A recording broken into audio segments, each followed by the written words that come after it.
Hey, what's going on, everybody? Happy Wednesday, another live stream. I hope everybody had a great holiday weekend, a great Christmas.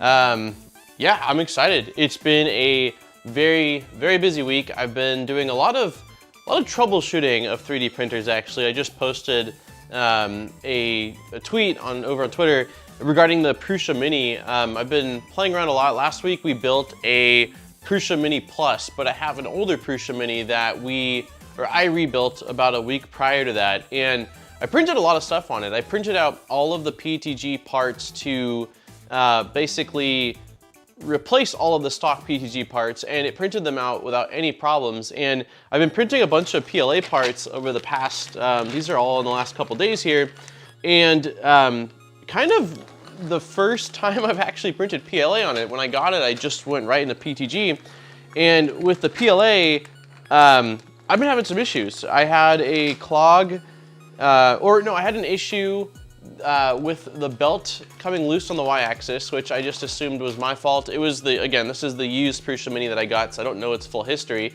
And I ended up replacing the y-axis belt with a Gates belt. It didn't have a Gates belt for some reason. It looks like these Prusa Minis, I don't know if you can see them all. Yeah, back here. So they've definitely made some changes from the time this one was released, which I don't know when the guy I got it off of initially got it, and the new one, but I see the motors are different, and the belts are definitely different. It looks like the new one has the brown Gates belts, but the old one just kind of has cheaper belts. So I swapped it out with Gates belts, ran a couple prints, everything was going fine, and then I started getting clogs. Like, one of them was probably 3 hours into a plate of prints, which really sucked, and then another one, I cleared everything up, got it working again, printed a batch last night, saw that it clogged a little bit again, started to print this morning and it clogged a little bit more. So the only thing I could think of is probably heat creep, because everything seems fine. Like, I checked the extruder, there's no debris,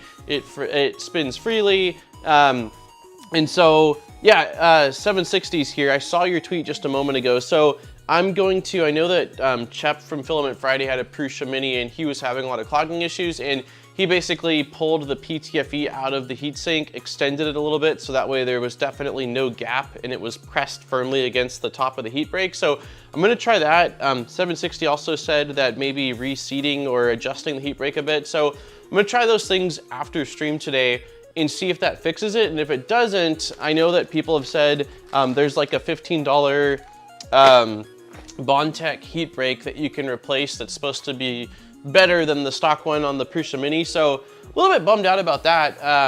Again, those parts are for a build that we're gonna be doing. Let me see here, if I click on here, and I go over to the desktop, can you guys see this? One second, I don't have everything set up correctly. Yeah. So I'm gonna be building this guy, which is an open source laser engraver. I just finished ordering all the parts off of AliExpress last night, which took quite a while. So that'll probably be in about a month and we'll build that on stream. But I needed all these parts, and PLA is, I asked the creator of this and he said PLA is what he used and it's totally fine. So I've been printing out all these parts in PLA. So that's been, it's been interesting. But let's see, how's everybody doing today? CNC's here, Pie's here, he made it on time. Chikaro's here. Titan's Revenge is here. What's going on, buddy? Good to see you, man. Prusa cuts it too short for some reason. It's really strange. Yeah, I saw that in Chep's video, he added he added quite a bit of length to it. I don't know exactly, but somewhere it looked like between 5 to 10 millimeters. So we'll see if that does it. If it does, it's kind of a simple fix, but it seems like it's a known issue. I spent some time, let me see, we go back to big face cam. I spent some time just Googling, and I saw a bunch of posts over on Reddit as well as on Prusa's forums, just people talking about issues with clogging or jams, and quite a few people even from the Modbot Army Discord or from chat when I was streaming was talking about that they upgraded to like the Bondtech extruder, the Bondtech heat break. I'm hoping, like, the extruder seems pretty decent. It's like a dual geared setup with a larger gear. So I'm hoping I don't have to swap out the full extruder, because like my goal with the Prusas was that they just were supposed to work. And again, for the PTG printing, I did a couple hundred hours of printing and it's done great, but for some reason on PLA, for some reason on PLA, again, which you think would be easy to print with, it's just getting heat creep. So we'll see if we have the issue. I shouldn't be muted. Can you guys hear me? I see my mic levels moving, so hopefully not. Maybe on the, if I go to desktop, is it muted? No, it should be. Let me know if there's any audio issues. Everything looks like it's fine on my end. Let's see, CNC. Oh, one thing I wanted to do before we get too much further is, it prints PTG really well. I've defaulted to it for all PTG prints now. Gotcha. And maybe, I mean, PTG is a lot of what I print, and now that I have filament dryers, I don't really have moisture issues with PTG, so I might just default to that primarily, but I still think like PLA, it should be able to print. I even saw a user that said that they switched to like a light 6. Okay, cool. I don't know. Maybe CNC's headphones or something died. He like downgraded his hot end from an all metal to a light 6. So we'll see.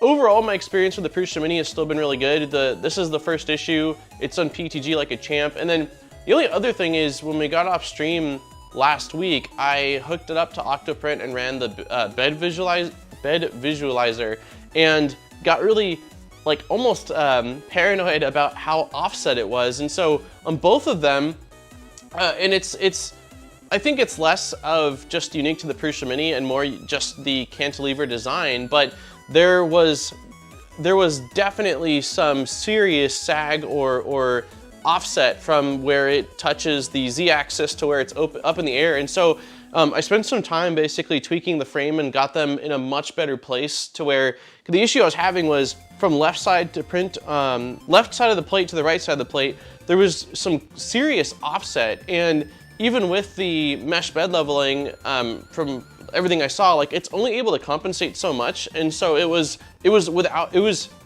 outside of that spectrum. And so I was able to get everything good now. Both of them are like leveled nicely, but it's definitely something that I haven't really had to deal with because I don't think I've had a cantilever style printer since like the Monoprice Mini Select, which was probably my third or fourth printer back in like 2016 or something like that. So, you know, some things, but other than that, it's been going well. It's just, you know, these couple little things I think to just kind of get knocked out. So we'll see. One thing I did want to do is actually last week when I got off stream, I saw that there was a donation and I didn't get any sort of notification, at least that I saw. And so what I do want to do is quickly make sure this is working.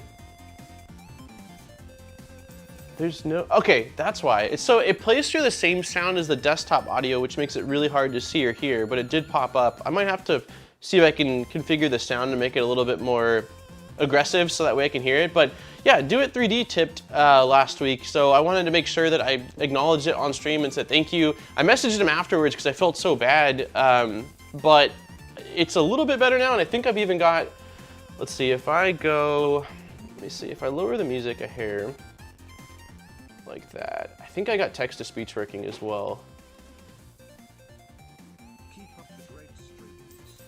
Okay, so hopefully I'll notice if there's a text-to-speech because it's a little bit louder, but I'm gonna have to keep playing around with that. But yeah, I noticed that after stream and I felt really bad, so I wanted to at least do that. But yeah, let's get into today what we're gonna do. Let's see, be right back. I got resin stuff finishing up and I don't want it to sag. Yeah, no worries. I'm really curious how this Aquila compares to the Ender 3S1. Not gonna lie, I don't really want to give Crowdy more of any money. So I did get confirmation that I have the Ender 3S1 coming. Based off what I'm seeing, it'll probably be here in about a week or so. And so we're gonna do a stream on it whenever it comes in, and then I will do a full review on it. But yeah, this is the Aquila S2, which is basically Voxelab's sort of version of the Ender 3S1, which I just realized the names are so similar, S1 to S2. One thing that's kind of funny is that, so this is the printer and we're gonna get it unboxed and everything in a minute here. So one thing that's kind of funny is that like with the Aquila, it clearly is like as close to an Ender 3, it's like as close to an Ender 3 V2 as you can really get.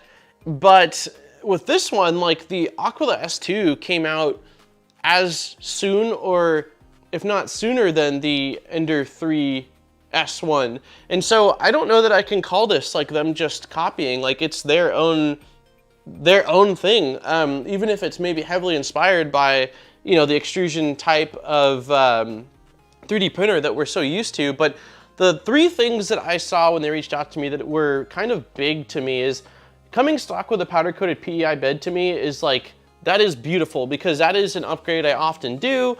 And if we can start getting machines with those, like that's great to me. I like having the glass bed, like the Ultra Base style bed that a lot of companies use, but if I had a choice, the powder coated PEI is by far my favorite. So that was the one thing I liked. Second thing was that it is direct drive. As much as I don't mind Bowden, like again, the minis are both Bowden. Speaking of Prusa too, the MK3S Plus I ordered for Black Friday looks like it is going to get delivered today. So that's exciting. But yeah, it is direct drive, which is what I prefer.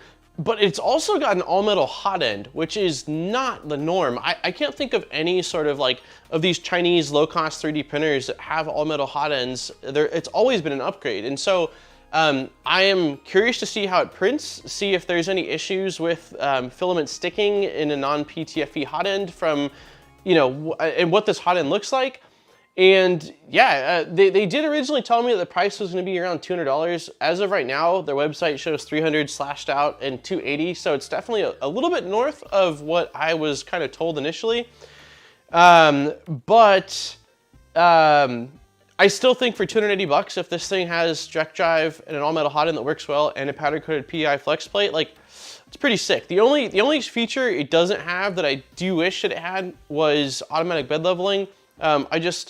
As much as I don't mind manual bed leveling, and still the majority of machines are probably manual bed leveling, I know a lot of people love automatic bed leveling, and with some of these beds that get warped fairly easily due to like having thin aluminum or whatever the issue is, you can get really good at manual bed leveling, but you can't compensate for a warped bed. And so I like that if you probe a bed that's got some sort of slight deviation in it, like it can compensate in real time and you can get better prints. So I would imagine this will be easy to add a BL Touch to, but it would have been cool if they did throw that in into this machine. So let's go ahead. I know Titans, I think they said I would get mine in February. Oh, are you getting, you're talking about the Aquila, right? The S2? Because I know Titan, you are definitely a fan of the Aquila machines, because I've seen a lot of, if you guys don't follow Titan's Revenge, I know he streams, I believe on Twitch, if I'm not mistaken, but I follow him on Twitter, and like he is constantly posting awesome prints coming off of the primarily Aquila machines. What's the difference between the N32 and H32 main boards? I don't know. Did you see that right now when I was scrolling down? N32. I don't know. That's a great question. I might need to do some more digging afterwards. N32, smart as you wish. That doesn't mean anything. Yeah, I don't actually know what the key difference is between those two boards, so. Hey, BB's here. Okay, let's go ahead and jump over. Let me switch up screen things a little bit here. Let's go to the unboxing cam, and let's go ahead and just move stuff here. I'm probably going to be picking up another camera for streaming here soon, because right now we've got the face cam that's good, this camera, which is my primary, that's good. The overhead's okay, considering that it's just a cheap webcam. Like, I feel like it does the job, but for the side cam, I want something better than this webcam. So I'm thinking that we may be upgrading really soon on that camera. So let's go ahead and crack this open. I did already open it up. I haven't taken the things out though. For the thumbnail, I was originally just taking a photo of the outside of the box, and it wasn't super exciting. So let's see, let's do for now the overhead. I think that's kind of a nicer view. So they do have two little things of filament, which is, since we just unboxed the Prusa Mini, this is really reminiscent of the two strands of filament that came with that. We'll throw these, I don't know, throw these in the filament drawer area. Power unit is 115 or 230. It should be selected by switch before powering on. It's always good to have that. I mean, over here in the States, the worst that's gonna happen is that it'll be underpowered until you realize it, but that could be dangerous if you've got a machine going to Europe or somewhere else in the world and it's set to 115. We've got our printed user manual, which we will reference in a moment here. We've got this beautiful powder-coated PEI bed. I love this. One side smooth and one side has got texture on it. Let's see.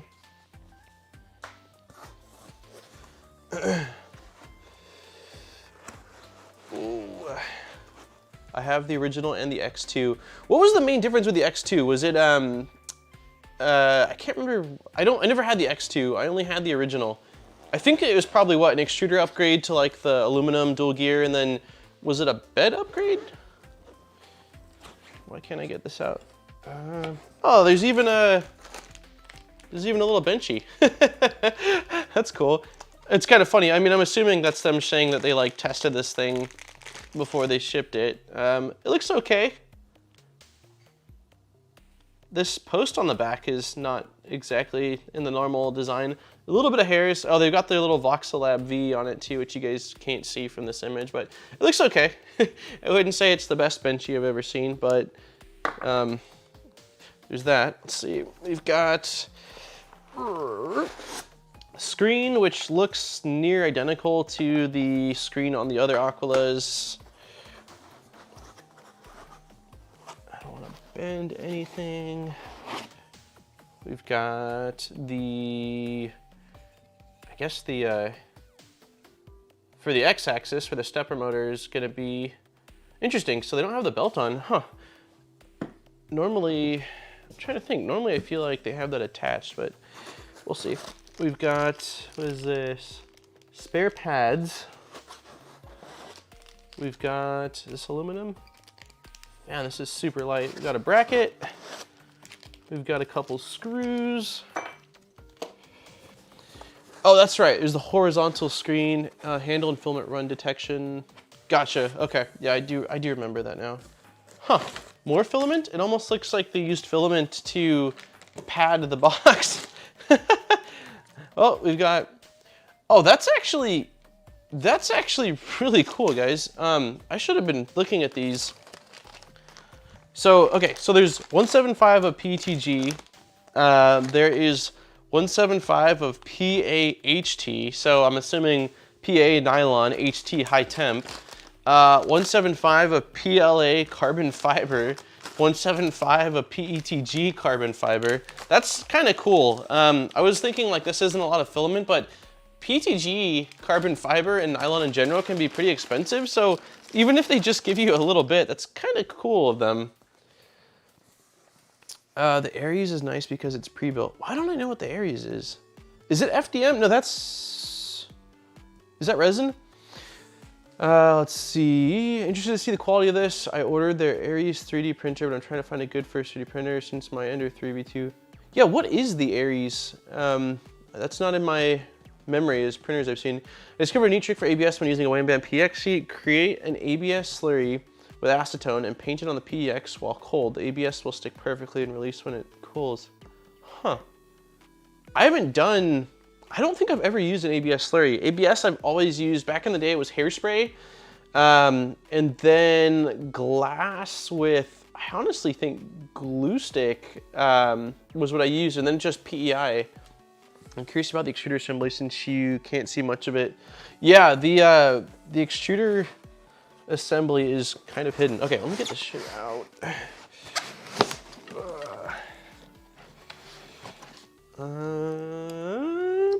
You can go on the chair for a second here.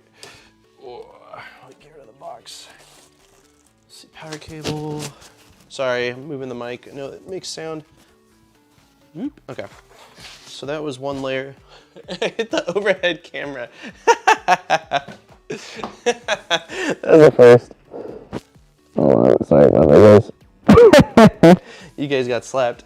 All right, so we've got the other side of the X carriage, or where it's gonna connect to. We've got a spool holder. We've got some zip ties. We've got the aluminum part of the spool holder.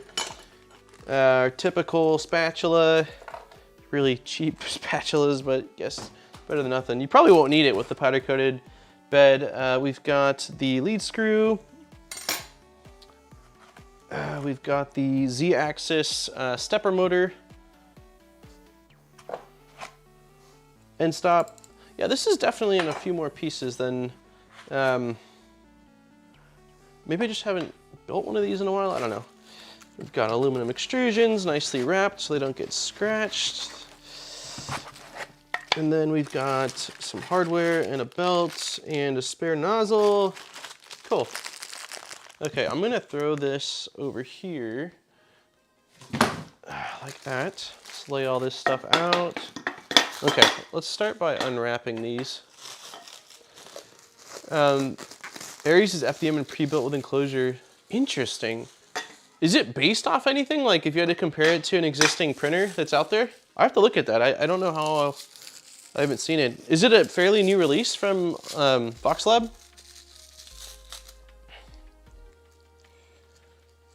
Let's see if I can do this quickly so you guys don't have to watch me unwrapping extrusions for too long. We'll go full face for a sec. Oh, this is sort of a simple kit. Yeah, it's definitely, I mean, compared to what we've built lately, which has been a little bit more involved, I suppose. I'm excited for the Prusa. I went with the full kit version on it, so I think it'll be a fairly involved build, and I wanted to stream it. My only concern is with time right now, I can only do like one stream a week, and I have a couple other things that I really want to do, so we'll see on that one. Did you guys see that E3D started doing the pre-orders for the Revo? I haven't put in a pre-order yet because it looks like they're not shipping for months. So I'm gonna wait probably, which I probably shouldn't because I have a feeling there's gonna be more demand than there is supply initially, but I'm sure I will end up throwing one of those on the Prusa to replace the standard V6 it comes with. And then depending on what happens with these minis, I didn't really want to mod them at all, but the if someone comes up, which I would imagine they will, with a really nice hot end mount for the Revo Micro, I might be tempted to throw it on there. Okay, so let's quickly grab the manual. Hey, 75's here. How's it going? DC, let's see what this guy's all about. What's up, brother? MK3S is a good kit, but definitely involved. Yeah, which I don't mind. We just probably won't stream on Wednesdays. We'll probably stream them when I get off work the other days of the week. So for anyone in Europe, it'll be a little bit tougher to catch it probably. Okay, installation video can be found on the Voxelab YouTube channel, which is sweet. I want to try to go based off of just this guide, just to see how good or bad the guide is. Okay, so starting off with, we want the base, which I put behind me. We've also got our standard power cable, nothing too exciting. It's kind of cool, DC. You probably didn't see it because I put them off to the side, but so they give you little strands of filament with this, like nothing too crazy as far as the amount of filament, but they give you some pretty neat types of filament. Like there was, let me pull these out one last time. So I just saw these and didn't even read them because I thought, oh, it's just standard PLA, but no, it's carbon fiber PLA, regular PTG, nylon, and carbon fiber PTG. So the only thing that's interesting, which I don't know if they didn't really think it through, but that is definitely a brass nozzle. And so if maybe, I mean, it's not a lot of filament, but that's kind of setting people up for expectations that this thing can print with those stock, when technically you can't really do that on a brass nozzle without it eating through it fairly quickly. So interesting. Okay, so we need to make sure we put these on the right side. This is facing the front. And let's see. This is going to go like that. We need screws. Where did I put the hardware? Right here. Everything is packaged up pretty nicely in its own little baggies. Let's see, so we need M5 by 45s, which I'm assuming are these long ones. Where's my... This has been like the handiest gift I ever got. Yeah, so the longest ones, which makes sense. We will just cut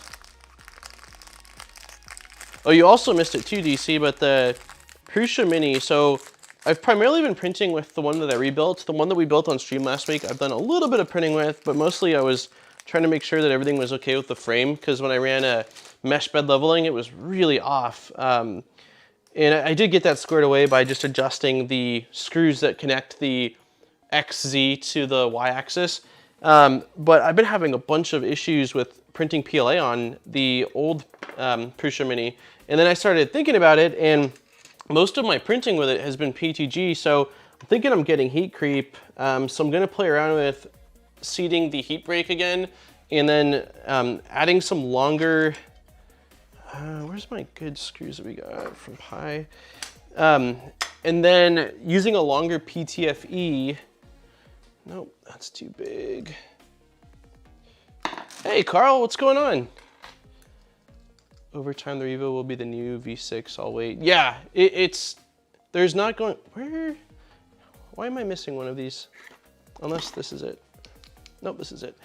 Yeah, there's not gonna, like, I mean, I think that the Revo is going to become the new standard, probably, or something very similar to the Revo. So, you know, it's not like you're not gonna be able to get them if you don't get them now, but I did wanna get them in. But with how far out they are, you know, they're still like 3 months out. I'm just like, I'll wait till they're available from resellers in the US probably. All right. Man, my allergies are rough today. How was everybody's Christmas? Can't believe it passed. I did, as a man of my word, I did remove all of the Christmas style songs from this playlist. So we will not hear any more what I thought was seasonal music, but I think DC said that they were sexy music. It was like kind of saxophony and... All right, this side is on. Hopefully I did that right. I think I did. Usually the Z end stop is on the front side of the...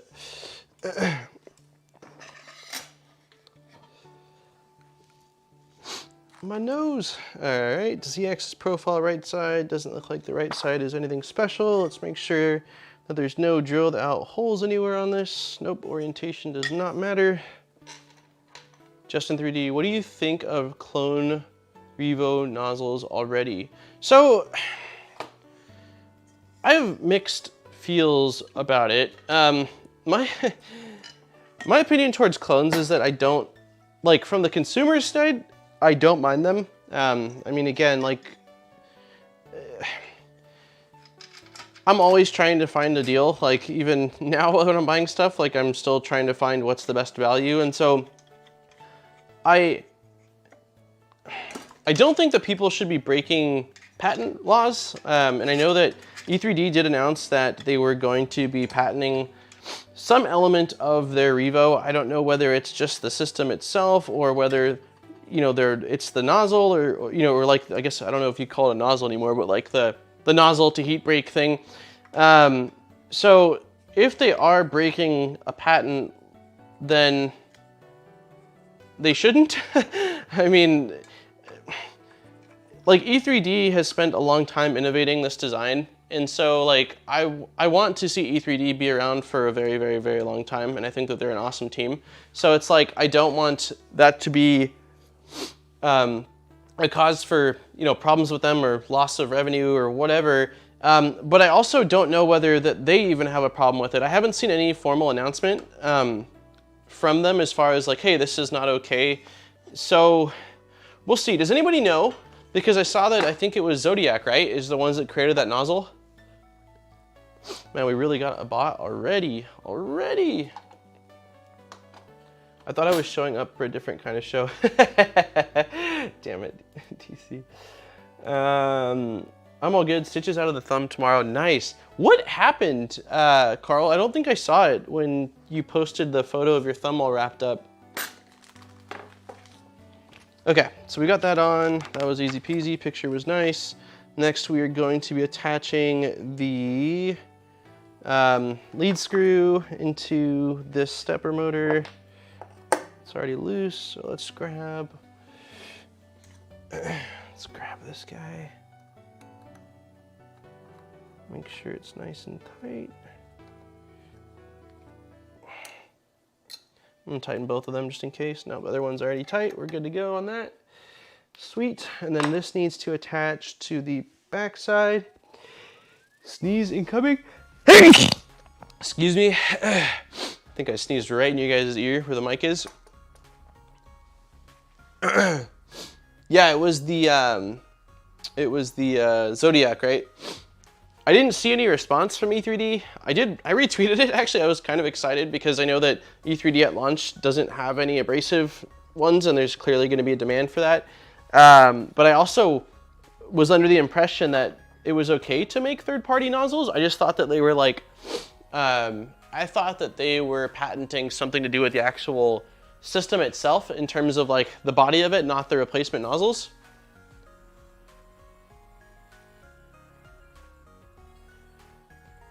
Yeah, it's unknown. However, I'd be extremely surprised if they didn't get a patent for the hot end and keep it proprietary. Yeah, I guess time will tell. Yeah. There's been a lot of interesting things lately. Like, shortly after the, let me see here, M4x20s.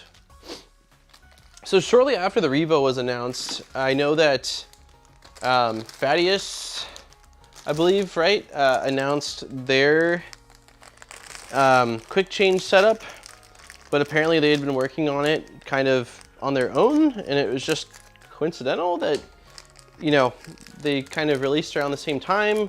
And then I saw that LDO posted on Twitter that FISEC had been basically applying for patents in China for most of the big name, like Voron was on there, Ratrig was on there, and I didn't fully understand it. I mean, the documentation was completely in Chinese, but it was my understanding that from like reading through the thread that I guess in China things work differently, and so basically that patent gives them the right to, it's a different, like it's a clearly a way different kind of patent than what we have, but it seemed like they're kind of doing some shady stuff to make it where they're the only ones that can kind of sell things branded as those.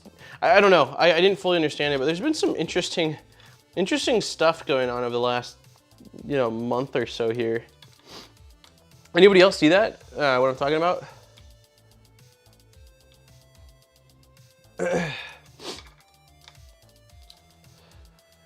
I was trying to trim. Let's see, salute, thank you. I was trying to trim some wood for mount for LED strips on a litho photo frame. Lesson learned, use power tools instead. Oh man. Yeah, sorry to hear that, man. I've definitely jacked myself up pretty bad just doing things, not to the point of stitches. I've actually never had stitches. Maybe there's a couple times that maybe I should have, but yeah, the heater temp sensor together is really cool. I also like that, again, because it's the full thing now and it's round, there shouldn't be any deviation as far as like hot or cold spots in the heater block. It should be really universal in making sure that the nozzle's heated evenly.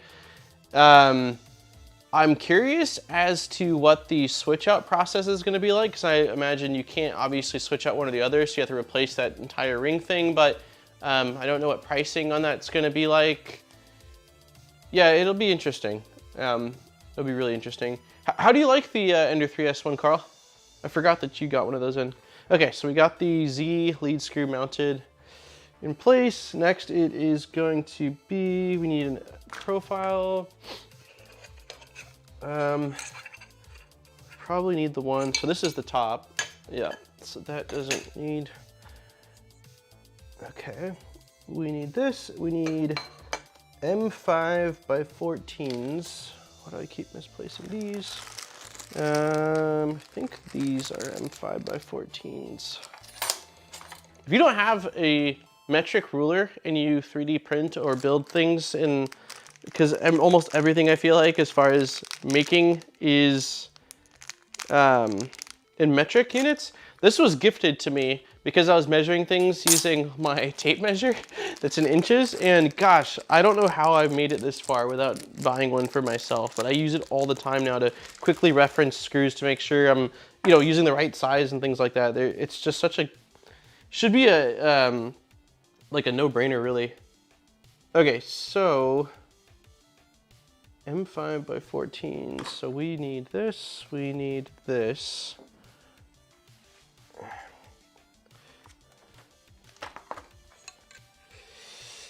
I'm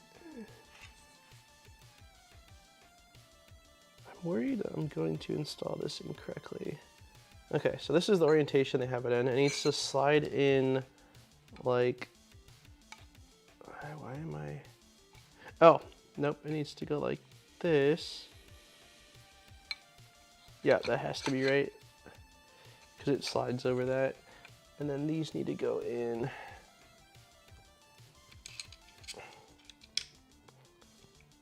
Let me get one of these going.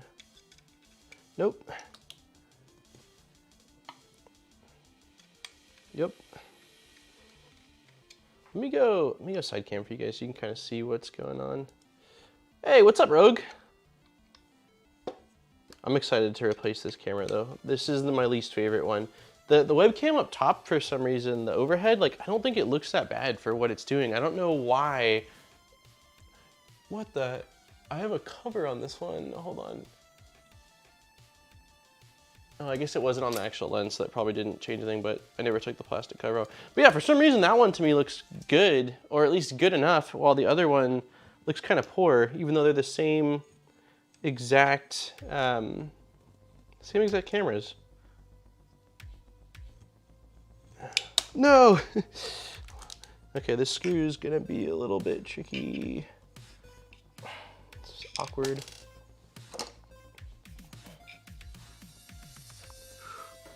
Ooh, you're so close, you're so close. There we go.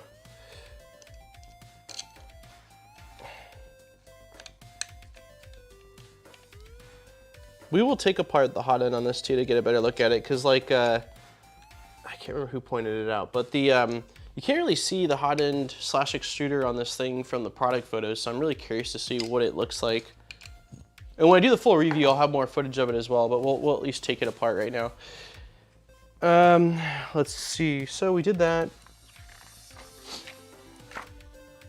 Now it's saying it wants us to have it like this. The hinted red strip is the belt. Okay. Okay, put the belt into the profile along the V-wheels. Okay. Belt. Ender 3 S1 is good. It ticks a lot of boxes so far, and it's refreshing to not have to deal with tons of issues out of the box with other crowd machines. That is awesome to hear. The I don't remember if I told you. You probably heard it last week, but the Ender 7 that I have that's currently on the ground right here, I've got to take it apart and see if I can figure out what the hell's going on with the bed. It's not actually the bed itself, it's something to do with the Z-axis, where as it's dropping down, it's either not dropping down enough or something is off with it, because I've leveled it a bunch of times and the leveling on it's great, and even if I print something small, after like 1 or 2 layers, it starts to dig into itself. And so the only thing I can think of is that it's just not dropping correctly. So we will see what fun is in store for us.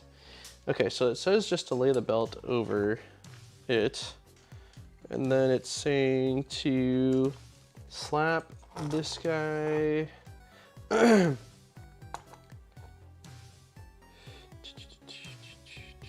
Ooh, they changed the orientation on me here. No, that's correct.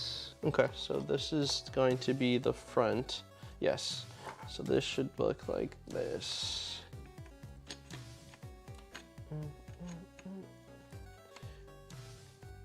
Okay, oh, there we go. It's like, what am I doing wrong? Okay, so we got that, and then they decide to switch the orientation on me. And then they want you to grab, where's the other part? There it is. Ah! Don't do it. Okay. Yes, that looks correct. so far the guide is, I mean, granted, again, this isn't a super complex build by any means, but the pictures or illustrations they have are pretty decent, which is refreshing. There's been quite a few printers where I'm looking at the written guide and I'm like, how in the hell is anyone going to interpret that? Luckily, again, a lot of companies are doing videos now, which, you know, kind of eliminates that issue, but I still like when they have a decent guide.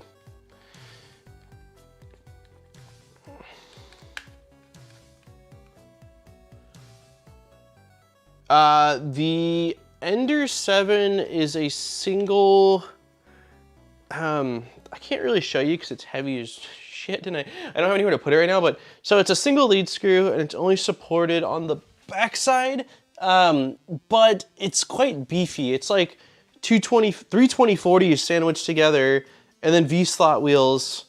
And I think that that's one of their issues. Like, I wish they had done linear rails on the Z where they did linear rails and everything else.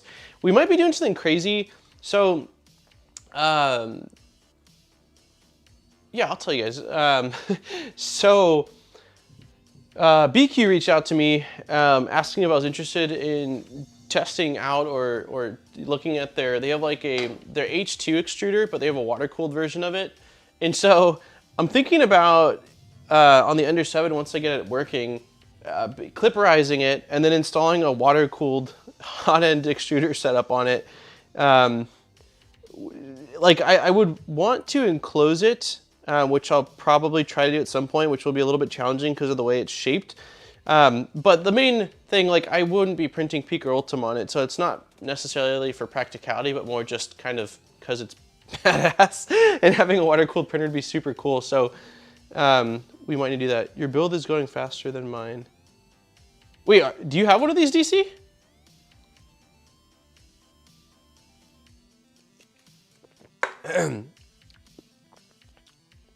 Yeah, so the bed is cantilever. Yeah, their extruder and hot end looks awesome. I mean, its sole purpose really was for someone that wants to print with really high temp. And on this thing, like, I would never be able to print Peak or Ultim. Like, I would need a heated chamber. The biggest thing I could see myself trying to print with that on the Ender 7, if I fully enclose it and get it working, would be polycarbonate. But without having an actively heated chamber, to do it of any substantial size is super challenging. So we'll see. But yeah, the Ender 7 might make for like a really fun hack it up machine, which isn't what I had planned for it. I was hoping it was just going to be a pretty solid Core XY. Oh, nice. Okay, so you did get it, Justin. What are you going to do? What's your plan for yours? Did you get it mostly for just cool factor, or are you, building a Trident? No shit. Self-source or kit, DC? Okay, let's go install the Z-axis. So we did that. For the next step, it says disassemble the X-axis tensioner, which is this guy.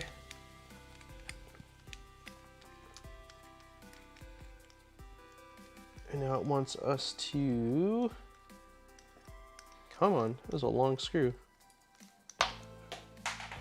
Shit, that is a part going flying. One sec, guys. Whoa, where did it go? I found it. Same thing happened to me when I was building the Prusa Mini with one of the bed standoffs, except I couldn't find it. I had to order a full set of new ones. I like having laminate floors, I really do, especially with dogs, but man, things go flying. And if I try to listen for where it slides to, otherwise it's hard to hear. I saw that you got one, man. You went with the, oh, what'd you go with? It was the Atom Stack, right? A5? Proving out the fab kit. Nice, man. Let me know what you think about it. It looked awesome when I saw it officially announced or whatever. It looked really great. Okay, so we are going to shove belt through. Cool, insert tensioner, cool. Okay. Oh, come on. I think I goofed by, oh no, I got it.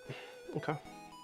So this needs to wrap around this. like that. Then we can tuck this back over here. And then why don't I remember? Okay, so it goes like this. Yep. So make sure I put it back together correctly.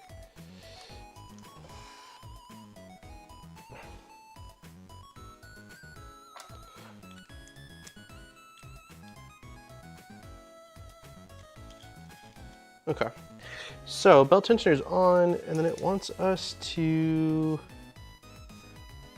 wait, why is the belt looking funky?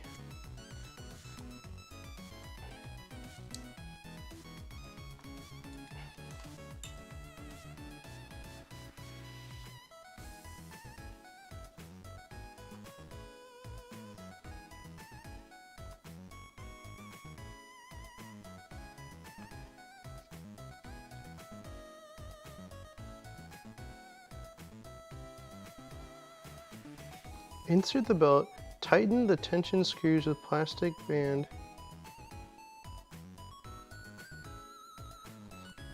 Okay, the one thing that's throwing me off here is that it looks like this needs to go over this, which would mean I need to remove that screw. Let me see if there's another photo of that. I think that was the one thing that confused me on the original Aquila. Nope, it definitely goes like that. So, yeah, I must have goofed by, where's the screwdriver? Nope, this one. Yeah, so it looks like this screw goes through the tensioner to help hold it in place, and then into the aluminum, like that? No. Yes, but there's only one side that it goes through, and so I did do this incorrectly.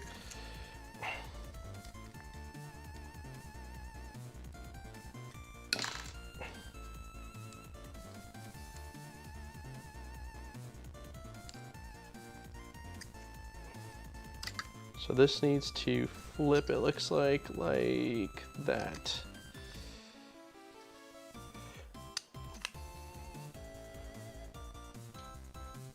There's basically a tiny little cutout only on one side of this tensioner, and that's what allows it to go over the aluminum plate on the back, which the illustration doesn't do a great job of showing you that.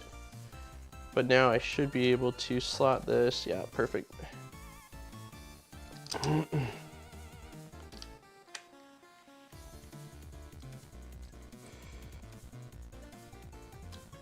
Okay. Is there a screw for it on the front side? Maybe not. Okay, we'll start like that.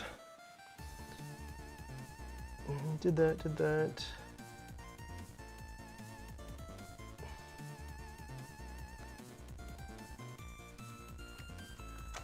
Okay, I think we're good.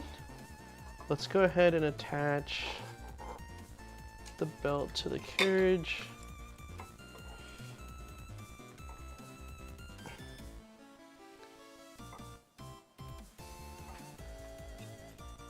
Pull this one through.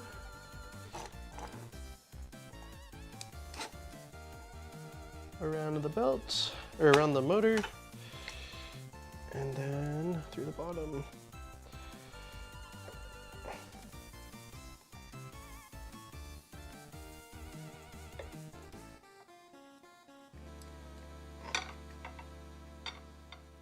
Yeah, they definitely either built this at factory already or something, because the belt is worn where it's gonna slot in. Okay, that should give me enough slack. There we go. Belt is in, now this should tighten it hopefully. Yeah, cool. Feels right. Oh, there is another screw hole on this side. Okay, so that is what I missed. M5 by 14, so this last one goes from the front side, so it does secure it on both sides. Cool, now it all makes sense. I guess some of this stuff is kind of tough to show with the, yeah, without having like a video or something like that. Okay, let's see, got myself a laser engraver. The Trident looks interesting. I'll eventually get around to Clipper on my Ender 7. Did you find out whether someone had already released it? Carl, someone was telling me that they think that the screen in the Ender 7 is the same kind of screen that might be in the Ender 5 Plus, and so you might be able to flash it and actually use it with Clipper. That's awesome.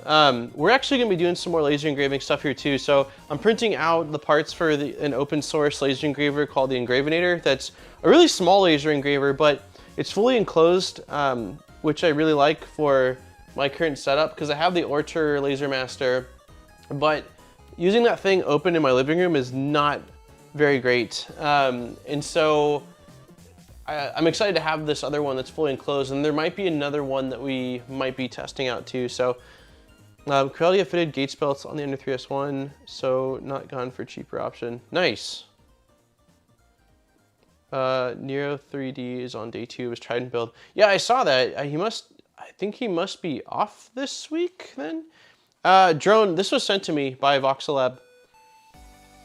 I've done a couple of reviews. Actually, I think, yeah, I've tested out both the resin printer, the Proxima, and their Aquila, the original one, on my main channel. So yeah, they sent me this for testing purposes. So it will get a full review, but it'll be at least a month plus. So that way I've got some time to print with it and see kind of how it performs with other things. Okay, so we've got the X tensioner done, installed, cool. Now it wants us to install,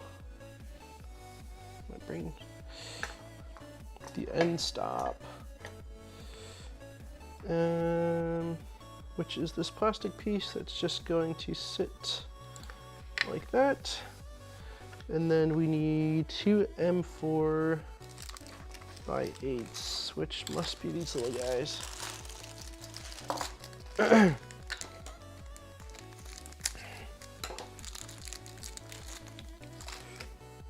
They do have it for sale though, if you are interested in picking one up. It looks like on their website, they're $280 right now. Okay, let me know if you do see anything. I mean, once it's gonna be a bit until all of that happens, but, and I will definitely do some more research once it gets closer to it. But if you do see anything regarding the screen, because I would love to be able to keep the screen on it. I'm gonna be making a video on the main channel about installing the Clipper touchscreen interface on a Pi screen, and I'm probably going to do that on the FL Sun SR, because I don't believe that screen is compatible, the one that's on there. But if you do see anything regarding being able to use the screen, please let me know, because that is something that I would be a huge fan of, because it is a pretty decent screen and I like where it's mounted and all that. So okay, so we've got that. Let's make sure that we can hit it. Yep, cool. X and stop, it clicks. Next, it says 2 components assembled in the 5th step, yada yada. Manually rotate the x-axis. Cool, so we're basically just placing it on. Let's do our best to make sure everything is routed. Am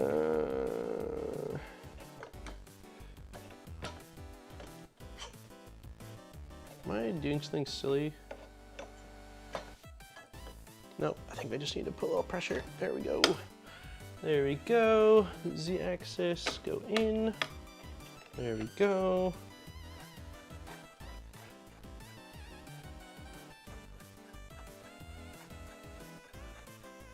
All right. Switch this cam. My Red Bull's gone, no. We gotta switch to regular boring water.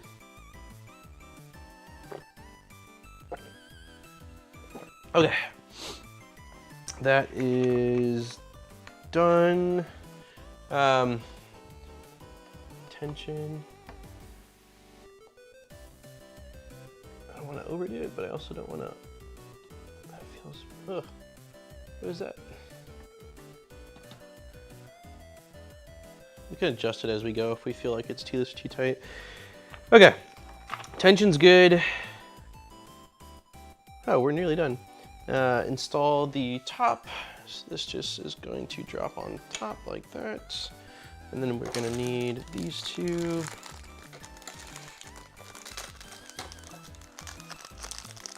This live stream will be featured. Cool, yeah, hopefully if you get stuck, you can use this. I'm hoping to get a better close-up cam, so that way I can transition a bit more, but hopefully, like, even if you can't necessarily see all of the close details by kind of me audibly talking about what I'm doing, it'll be helpful. I've had quite a few people tell me that the live stream for the Voron Zero was useful for them on sections where they got stuck, which was really cool to hear.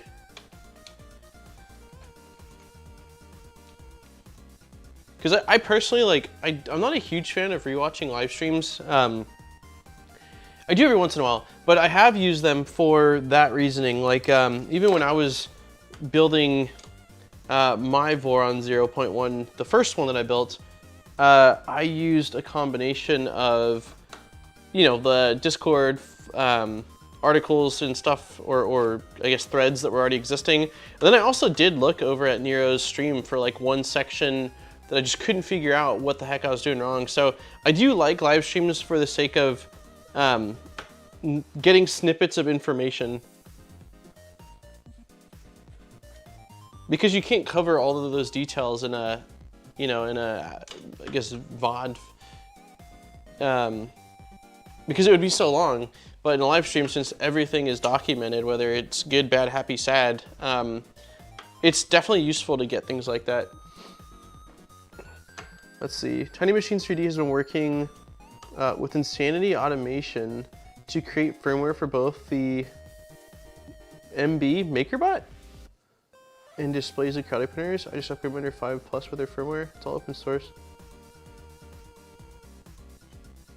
Interesting. I've never heard of Insanity Automation. I'm very familiar with Tiny Machines though. I've ordered from them. They're out of Texas, and they've been kind of my go-to supplier for years for just like mostly OEM stuff. If I need like a Creality part versus ordering it from Creality Direct, they're just a state over, right? No, 2 states over. But yeah, they're awesome. I'll have to look at that.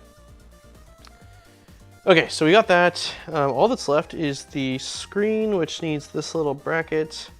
Where did I put the screens? Right here. So screen gets turned around. We can go side cam on this one, drop it down just a hair. There's the dreaded speaker. I'm not really a huge fan of speakers on 3D printers. I guess like maybe if there was more of a handy use. ST, that's a weird.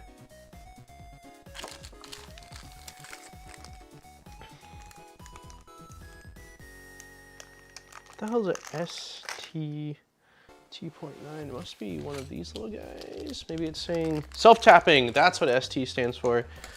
Okay. What was I saying? I'm not a fan of. Oh, the beeping. Yeah. I don't mind it if the stinking interface allows you to turn it off, because a lot of times I'm out here working late and some of the printers have pretty loud beeps every time you select anything on the menu, and a lot of them don't give you the option to turn it off, and it drives me crazy. We got someone at the door. One sec.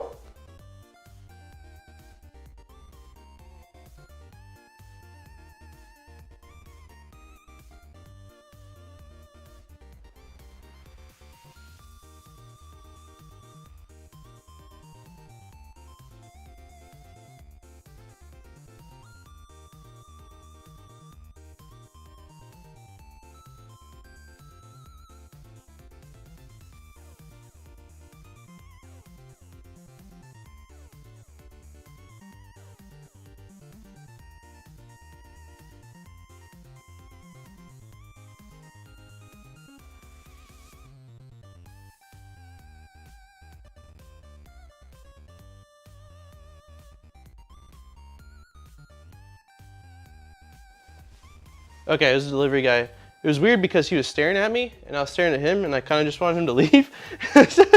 But I'm sure you guys saw what showed up. But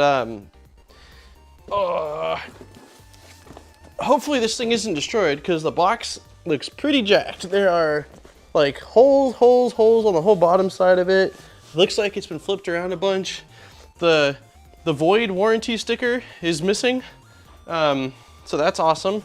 So I don't even know if I want to open it yet. Yeah, the fact that the void warranty sticker is missing is very concerning.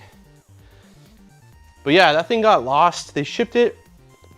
It said they shipped it out over 2 weeks ago and it just sat for weeks. It's kind of weird though that that the sticker for the warranty is completely peeled on it. Warning security, it's completely off. It feels like someone's, I wonder. Hey, let's I'm gonna open this really quick, the top on stream, guys, because I have a theory that perhaps what's in there got stolen. I'm not for certain, but the fact that it went missing, it was holiday time, the Prusa boxes say what they are, and the warranty sticker is completely gone. Let's quickly open this, at least just to see what the top looks like. I wouldn't be surprised if I open this and there's just completely something different. Let's see. This is the best way to document this. Sorry guys, it's not gonna be super nice. And we're just gonna check for a second here, but I have a feeling, I just want this like documented in case there's an issue that can be like, no, look, I just got it. But I mean, look at this. This is how the freaking warranty sticker showed up. What, babe?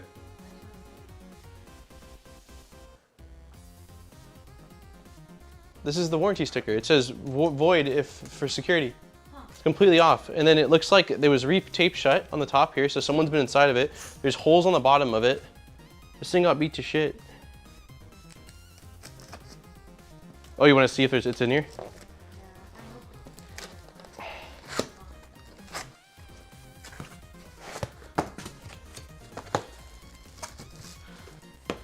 I mean, clearly somebody came in here, looked at this, because this is all crinkled up, which it shouldn't be all crinkled up like that. Manual's there, manual's there. They opened this. This is opened. It looks like it's probably got everything. But that is one of the sketchiest packages I've received as far as like, just interesting. I just hope the printed parts aren't broken too, because there's a lot of printed parts in here. We'll see. This box is beat to hell. I mean, you guys, where was it? On the back side, maybe? Try not to show my address. The address is on that side. I mean, can you guys see the bottom of this thing? It's got like spokes went through it. Like, it's all jacked up, and the warranty sticker's missing. So, good old FedEx. I mean, I had some concerns when, again, it had said shipped and it just didn't move for like 2 weeks. That it had maybe gotten lost or something like that. So we'll see. Yeah, that box got jacked up. Maybe it was customs. Online, it didn't really give me much info other than delayed. And over the last couple of weeks here, there's been a lot of weather things going on, and so I didn't know whether it was just weather related. But opening it up on the inside, underneath it, everything seems okay, but I've never built one before, so I don't know just off glancing on it whether there's something missing. So we will be in for a surprise. First impression though, like sad, you know? You like order something that you're really excited for, and it shows up and looks like someone took advantage of your baby. Yeah, hopefully it was just customs. Yeah, that's really not good. Did they not give you an option for the box to wrap up so it didn't say it was Prusa? I didn't see it. I didn't see it, but maybe it did. I didn't. Yeah, I think it was dropped multiple times too. We'll see, guys. I don't think it was like local FedEx. I think it was out of country FedEx, because the local FedEx people have been great, and the Prusa Mini showed up like quickly and looking pristine. It was in really good condition. But yeah, it's definitely an interesting element of Prusa is like when you order, some 3D printer manufacturers do it. It's not unique to them, but the fact that it just says it plastered during, the holiday season, which is the main season for theft is a little interesting. So, oh, thank you. I'll just put it over here. I'll have it in a little bit.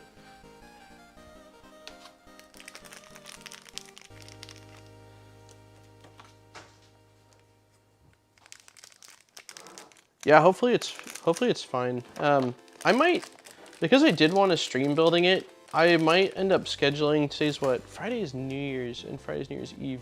Maybe I'll start building it tomorrow. We'll see. I don't want to guarantee it. We'll see like when I get done with this stream how things are going. But I really did want to build it live just to kind of see what the experience was like and see what a true full kit from Prusa is like.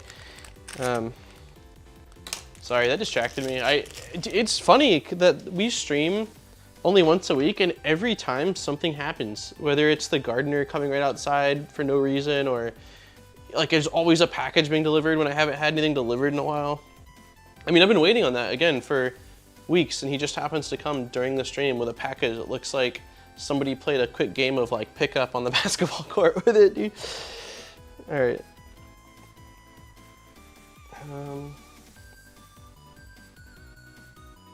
Okay, so these must be for... All right, all that's left is for us to basically mount this guy right here. We'll plug it in first, I guess, so that way we have access to the cable. Am I doing it wrong? Yes, I am. It goes like this. Man, yeah, it's definitely a bummer. VOH.FYI. If that is not... Thanks, Spartacus. Customs will mark it with tape if they look through it. They didn't mark. I don't see any. Oh, let me check. Where's my address? Nope, there is no marking at all. It's just, I just don't see Prusa sending it like this. Oh, I mean, granted, of course they didn't drop kick it before they sent it. But what I'm getting at is the tape aspect of it does not look like it was from them either. Like that all looks like a reseal. Bastards. All right. Can you guys see what I'm doing? Kinda. Sorry, we're just gonna do this real quick. And then we're gonna, once we get the spool holder on, we're gonna take it apart so that way we can check out what the hot end and extruder situation looks like.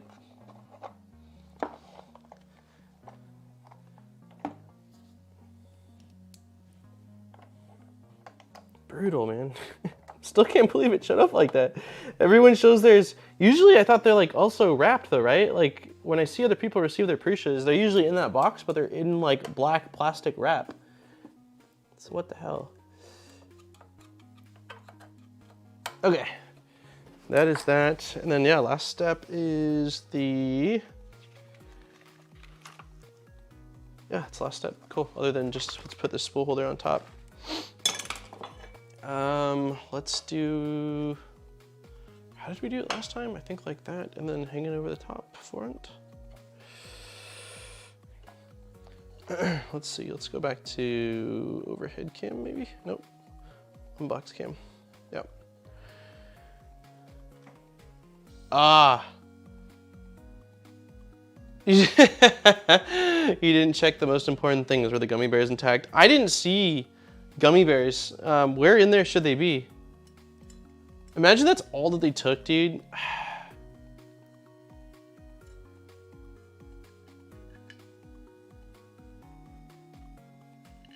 They opened it up and were like, gummy bears, need them.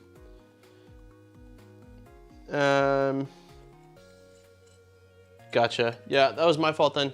I mean, I'm not taking blame for the fact that it went through. That was not my fault, but I didn't know that you had to ask for it to get wrapped. I'm trying to think.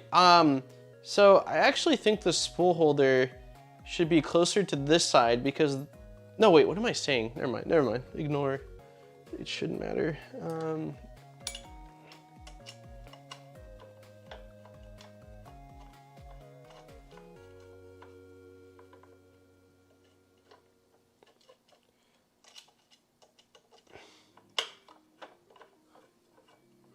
It's in the parts box, okay. is this not? That's interesting. Oh, I guess maybe I just need to clamp it down all the way. These screws could probably have been a few millimeters shorter, but if you really clamp them down, yeah. Okay, now let's throw this little cap on. You got me wanting to check now if the gummy bears are in there. All right, let me check. Let me check on the gummy bears, and then we'll take apart this. Well, actually, we need to plug everything in and not drop the flash drive. Oh, where did it go? There it is. Okay, yeah, let's plug everything in really quick here. This all goes on this side. So this is X-axis stepper.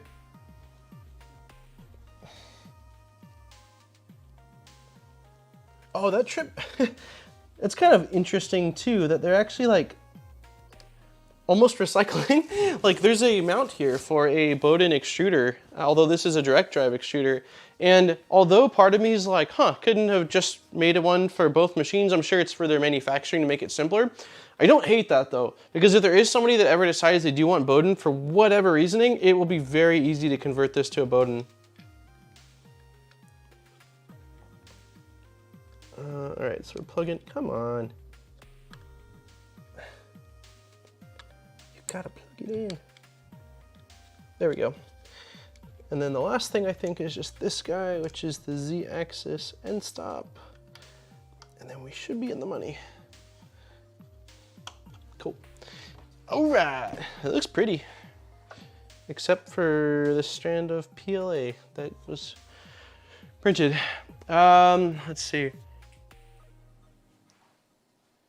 Hey, Chep's here. I was just talking about, well, earlier, I guess not just, but I was talking about your Prusa Mini and what's going on with mine. I don't know if you saw it, dude, but I just got my, I ordered an MK3S Plus on Black Friday, and it showed up after getting delayed, not from, well, it got delayed from Prusa a bit, but it got super delayed from FedEx because they held it up. And like, this thing freaking, it showed up, beaten to hell with the security sticker, just like this, it says, warning security seal. It was completely loose, retaped on top, and there's like big ass holes on the bottom of it, which is like so sad. We're gonna really quickly check. Yeah, those screws on top were definitely loose. I don't typically use those built-in spool holders after my initial testing anyway, so I'm not too concerned. Let me see here. Okay, this is what everybody was concerned about, and I'm happy to announce that nobody stole the gummy bears. So if they didn't take that, everything else is probably fine. But yeah, that was super sucky. One thing I found interesting, Chuck, was that, I don't know, did yours come with, so let's see, if you're still here, I don't know if you came and went. So mine had like two, yeah, it is. Looks like holes are from, yeah, it does look like actually pallet straps that were tightened down really hard on it. Did yours come with 4 different things of filament? Originally when I saw them on top, I just took the 2 and threw them off to the side. And then as I was taking out the other 2, I saw that they were like PLA carbon fiber, PTG, nylon, and PTG carbon fiber, which the thing that I find interesting about that is that people are gonna be printing with this on this because it came with it. And it has a brass nozzle, which is just like, that seems like poor thinking on their end. I mean, they should have just included a wear-resistant nozzle if they were gonna give you this, but I just can see like people getting into issues with either clogging or it screwing up the tip of their nozzle, because carbon fiber is pretty gnarly stuff. I just thought it was kind of weird. And I wonder if that's something that they're gonna be sending with all the printers, or if that was just a like, here, try this out since you're, I don't know. Spool holder on new Ender 3 snaps in place now. Oh, no screws needed, nice. Yeah, I do like this is the dusty screen. I do like the spool holder on like the Anycubic Viper or the CR6 SE that just snap in place in the extrusion. You can easier move them. Yes, I've tried them all and it printed fine. Okay, cool.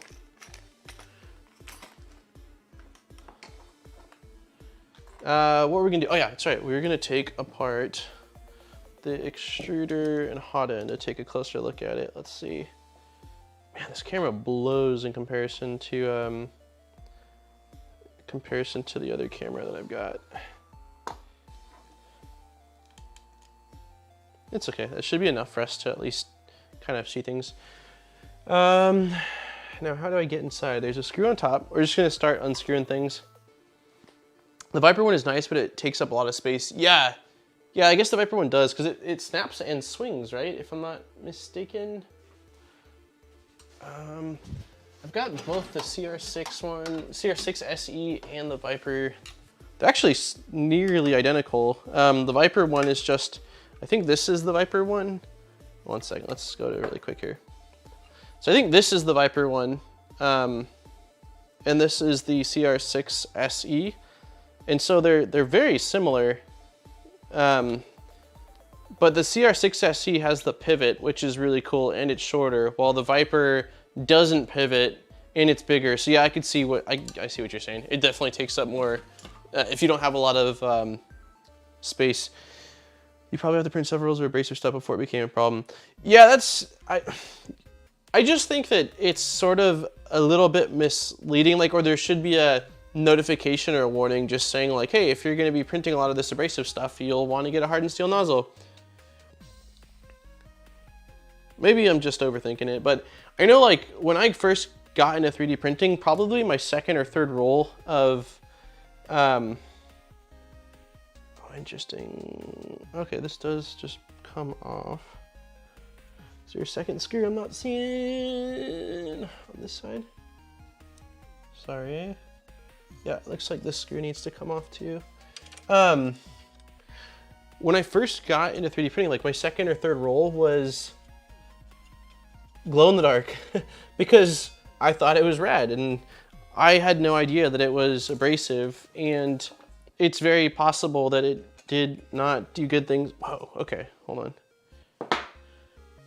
I will say that I am a huge fan of the fact that it only takes 2 screws and you've got full access to this sucker. Like, I mean, it's completely open. Ooh, CR6 SE community firmware got ported to the Viper. Oh, that's amazing.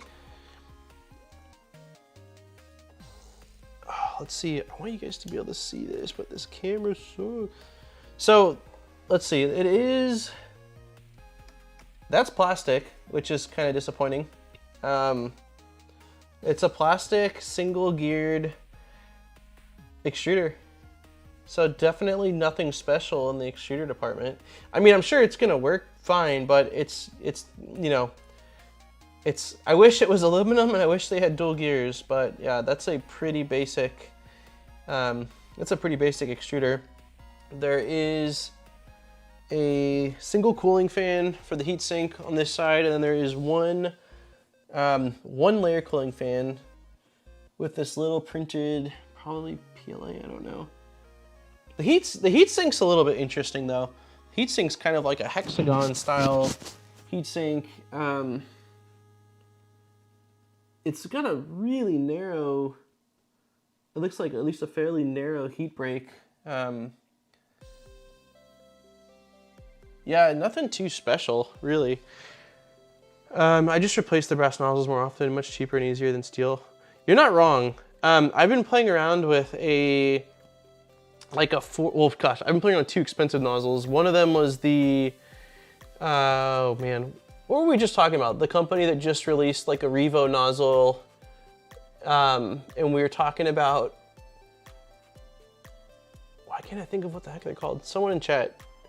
But I've been playing around with a diamond nozzle that's like $100, and I've been playing around with this other nozzle that's like $40, and they both work really well, but unless, like, if you're exclusively printing carbon fiber, I think it's worth at least investing in something like a hardened steel nozzle X type thing. But if you're occasionally printing, yeah, I agree. I've got a whole tub of brass nozzles that I've acquired over the years, and like, they're like pennies on the dollar to replace them. Is there anything specific about this hotend extruder anyone wants to see before I put the 2 screws back on? It's really not that exciting. I kind of see why they covered it. It's just, I mean, again, it's plastic, it's single geared. The hot end looks okay, but yeah, the extruder itself is not anything very special. Zodiac, thank you, Chikaro. Yep, no, you're right. Zodiac, I've been playing on the Zodiac nozzle, Chuck, and the Zodiac nozzles are pretty rad, but again, I've had quite a few nozzle manufacturers reach out to me wanting me to do like a review, and it's really tough for me to show the value in spending, you know, $40 to $50 on a nozzle versus a cheap nozzle. Like, it's hard to translate. Like, the print quality doesn't necessarily look better. I do like the nozzles that are coated for PTG, because PTG sticking on the outside of the nozzle is really annoying to me. So like, I do like some of the coated nozzles, but some of it's just really hard to show. Like, unless I just ran an unlimited amount of carbon fiber through like a standard nozzle and one of those and can show side by side, it's tough to show a comparison of like, is it worth spending the money, you know? With the Ender 3S1 and the Sprite extruder, this is disappointing. Yeah, I've only seen the launch video of the Sprite extruder, which looked really impressive compared to this. So I will say again, the extruder on this is definitely nothing to write home about. I still think that, you know, cool, it's a direct drive and that it's got the all metal hot end, but yeah, as far as extruders go, this is this is no LGX or anything like that, man, or dual gear. It is, they aren't using a brass wheel though. That looks like it is maybe a plated copper wheel possibly. So I guess that's maybe a little bit less prone to wear. You know, it won't wear as quickly if you're doing abrasives, but yeah, this is not a super exciting thing. Also, hey, what's going on? How you doing, man? Let's go ahead and slide this bad boy back on.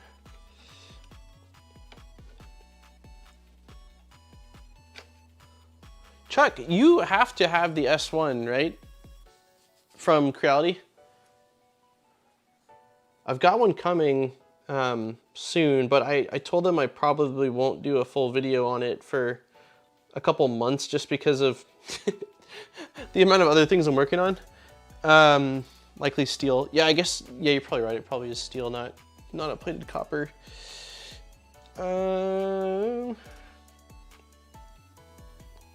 It looks neat with the, what am I doing? It looks neat with the cover on it. The design on the cover looks nice. And that's why at first I couldn't actually tell whether the whole thing was plastic, and I wonder if that's intentional, that they were like, hey, let's just kind of hide it. I still think though that, you know, for a direct drive all metal setup with powder coated PEI, as far as like value goes, this thing's right now $280. Like, the price seems fair if it can at least print decently. So let's go ahead and go back to, Big Cam. And then let's get this plugged in. Chip says, difference between this and the S1 or Ender is the higher temp. S1 and Ender have PTFE all the way through the nozzle. Yeah, I do take mine hotter than 235. I've taken them up to 245 and I've typically been okay. But regardless, like, yeah, like, so I print most temps. I print most filaments on the higher spectrum. So like PLA 220 is my default. PTG is like 250-ish. And so when I'm using the non-all metal and PTG, I print below my standard profiles. And I also think that if you were to print lots of PTG at the higher end, even at like 245, that you'll wear through that PTFE a hell of a lot quicker. But yeah, I'm curious to see what the S1 is like. You haven't reviewed many of the new Creality machines, have you? Like the Surmoon or the Ender 7 or the Ender 6 or any of those? I don't think I've seen them. I will say that most, like the Surmoon was super disappointing. I reviewed that, and then I've been testing out the Ender 7, and mine's got some issues with it, man. It's just disappointing. I'm hoping that the Ender 3S1, because, oh my god, this marble. I'm hoping that it is not disappointing, especially them knowing that the Ender 3 is kind of like their prized printer. Tried input shaping my V0 without the accelerometer today, did it wrong, 15,000 acceleration. Holy crap. Yeah, that doesn't make sense. I'm fine with PTFE to the nozzle as long as the rest is a good extruder. Heck, I'd take a cheaper Hemera if it had PTFE in it. Yeah, I mean, I like printing with high temp materials, but in my day-to-day, PLA and PTG, I think PLA gets, like, PLA is incredibly strong and stiff, and I think that people don't understand that it is a very strong and stiff material, and that PTG is also very strong, but PLA and PTG realistically can make up like 95% of what I actually need to print, and then the other 5% would be like, yeah, I'm doing something kind of weird that needs, you know, like TPU or something even higher temp. Well, I guess there's some ABS in that mix as well. I do like ABS's heat resistance, but Creality quit. Oh, interesting. I don't want to get too much into it, but the Creality's been kind of interesting with me as well. Like I've said, I've done some reviews that, you know, my answer has been that, yeah, I can't recommend this machine. And then I found out that they were using that video on their product page, which made no sense to me considering that it was kind of like telling people to not get it. And then they just, for the first time ever, had me agree to a document, which everything seemed reasonable on it, other than that they wanted a video out within 20 days, and I told them I will not do a video in any less than 60 days, so that way I've got plenty of time, I don't have to stress, I can test it out. But yeah, they're definitely changing the way they do things, and sorry to hear that though, that the Ender 7 only does 257, no infill, and then the infill's crap. Yeah, the quality, so I'm having issues with the bed basically. As it's stepping down each layer, it's not stepping down enough. So I don't think it's actually relative to something being wrong with the steps. I think there's something either warped or loose. I need to take it apart because it seems to correct itself later on. But the issue I'm running into is really crappy looking, like the first 5 or 10 layers. And for tolerances, I mean, I did a 2020 calibration cube and the Z-axis was like 18. Like it's really throwing off the Z. So for pretty looking things, it's not the end of the world, I guess, but for anything functional, like, you know, it's not happening. Okay, let's go ahead and let's put this on. So we're get a print going. Where is the, mine is set to 115 volts, so we don't need to change anything there. I do not have a power cable.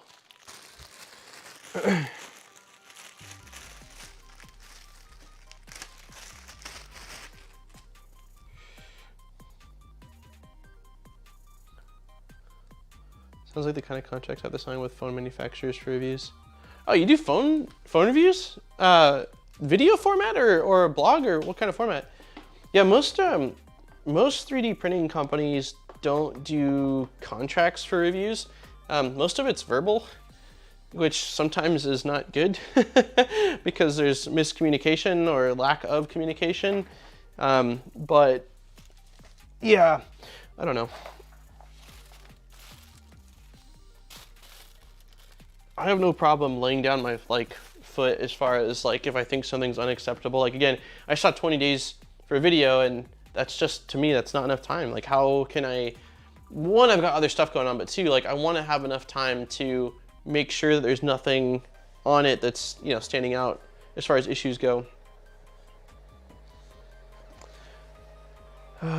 Chep says, gotta go have fun. Okay, thanks for stopping by, man. It's nice to see you're in the chat. I hope you're doing well. I hope you had a great Christmas and that you have a great New Year's, and keep kicking ass. I know you said you're doing more electronic stuff in the new year, and I am very excited because it's been on my ever extended list of things to learn, and so I will definitely be watching and you know, excited to see what you do with electronics. Okay, let's go ahead and go through, let's show you guys the menu really quick here. I'm sure it's the same menu that was on the Aquila. Man, yeah, it's so blown out. Let me see if I can lower the gain for you guys. Some of the NDAs. Oh, I've seen A couple of the tech YouTubers that I follow, I've seen them talking about that, like embargoes and NDAs and stuff like that. Yeah, I haven't had to sign any NDAs for stuff on my channel. I'd be skeptical to, yeah, I'd be a little skeptical. Let's see, we need side cam. Aaron also made me a PB&J, and so I might inhale a little bit of that. Camera control, let's see. There we go, that's a little bit better.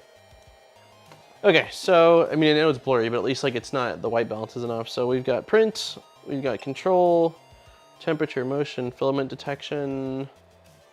There's not a filament runout sensor on this, so that's off. Read configuration. Okay, that did nothing except beep at me. Language control, settings. Wait, we were just under there. Oh, okay, that was settings. Control has move, disable, step, or auto home. Preheat PLA, preheat ABS, automatic load, cooldown. I don't think there's any way to disable beeping. Nope. Okay, so let's go ahead and get this thing leveled. Control, auto home. Ooh, these beds really. Ooh, also I need to tighten the, I gotta tighten the eccentric nuts. This bed is really loose. Let's see.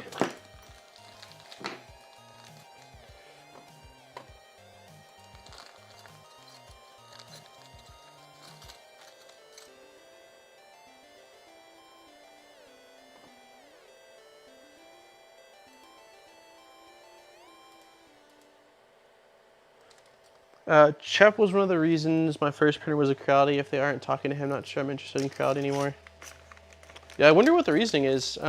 Chep's more than reasonable as far as like his opinions and feedback are super fair. So I wonder what the reasoning is, but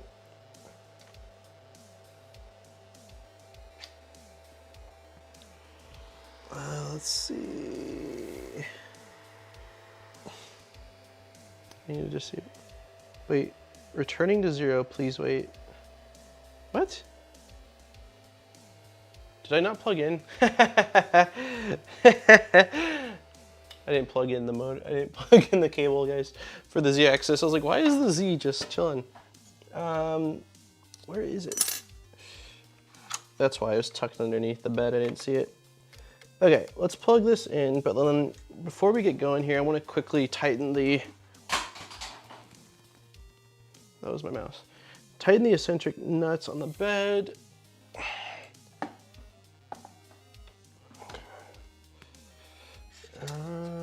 Yes, there's 2 of them.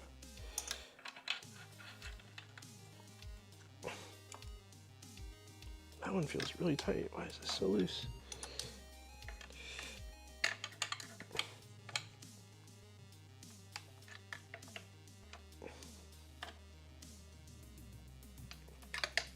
There we go, no more wobble. That is way better.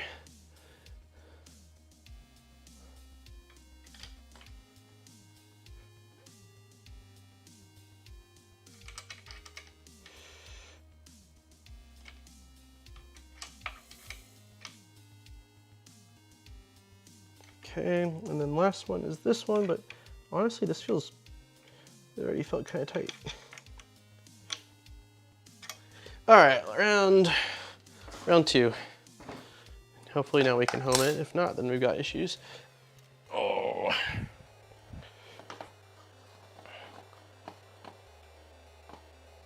This sounds like me when I did my door. You forgot to plug in one of them and it had problems. If there isn't a burp menu point, a good option is always to use a cutter.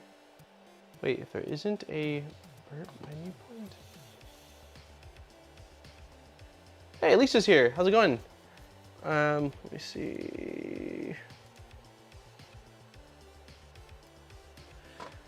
Okay, so let's go ahead and get this homed again. Control, auto home.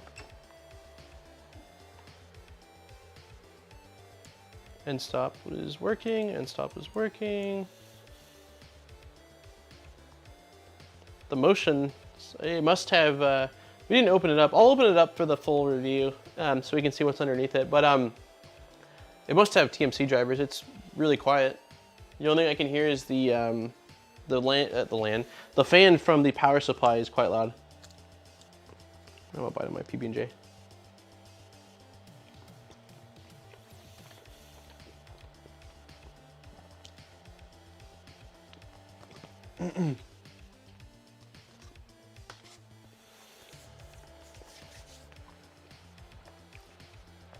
Is there a...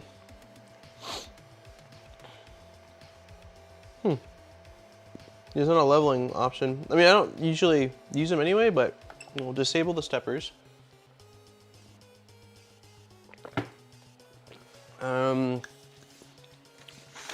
They gave us a piece of printed paper, so we will recycle. Oops.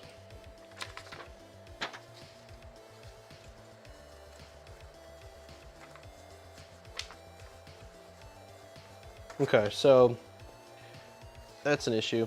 The bed is already super loose, and the, oops, what am I doing? We gotta move the end stop.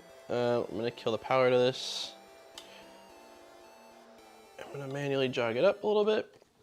Yeah, the end stop is not, it needs to trigger higher up. Maybe this could be a food and 3D printing channel with these streams. Oh, Fake said, if there isn't a beep menu point option. Yeah, you're talking about what I was talking about, right? Regarding like the menu having the beeps. I've done that before where I've just opened it up and like either desoldered or I think I just got jelly from my sandwich on the printer. So let's go ahead and see how difficult it is to adjust the end stop, because we need to basically lower the end stop. Hopefully it's just held in. It's probably just held in by T-nuts, and so if that's the case, we should be able to just loosen this and slide it down a hair. Yep, perfect. Let's go right about there. Oops. All right, third time is the charm. Ooh,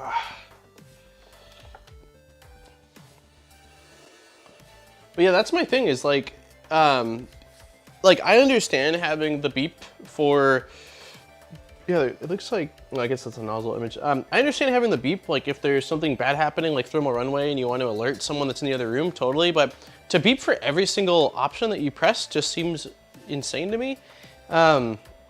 Maybe there is reasons, but yeah, if you have a beep system in your menu, like you should have a way to uncheck that box.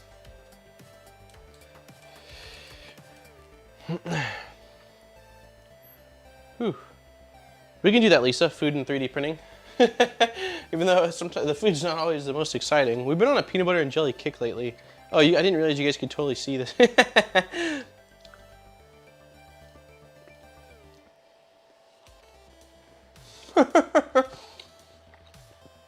New printer and new dish each week. I like that. I replaced the bed with a 450 Fahrenheit grill. Well, this week we're gonna be modding the Ender 3 with a George Foreman. Okay, so now we will go ahead and disable steppers. Hopefully we are close enough. Oh yeah. Oh yeah. Cool. Perfect. Oops.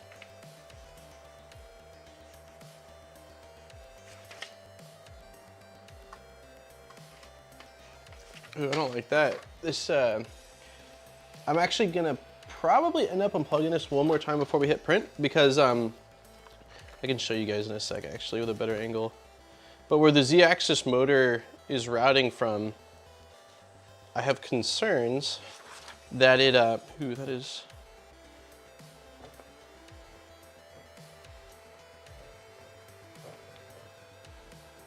I have concerns that the Z motor might actually go and wrap around the bed as it's going back and forth, and that's not good. So I'm gonna route it on the outside of the aluminum. Let me see. I'm doing kind of a shitty leveling job right now because The test files are always not the biggest anyway, so we should be fine. I usually just do a rough leveling, and then when the first time I do a big print on a printer, I just kind of babysit it the first couple times I run the skirt.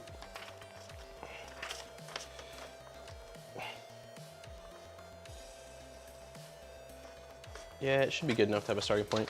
But yeah, the let's kill this switch one more time.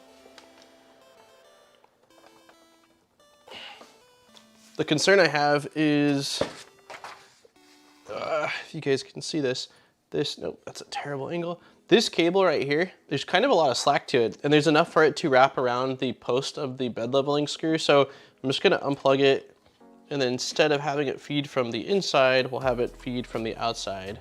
And that way that won't happen, because that could definitely damage the stepper motor pins if it gets caught and rips it out. Okay, so I guess third time was not the charm.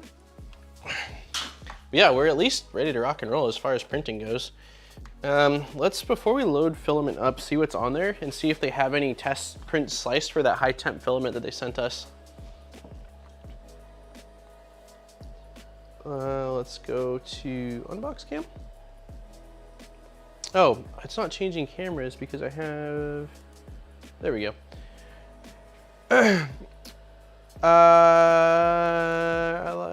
New print. Usually we're talking pizza. Oh, so me and Aaron are trying to eat a little bit better. Hence the PB&Js compared to like the pizzas. Oh, that's why I have jelly in my hand. There's a big hole in my sandwich. Yeah, so we've started that.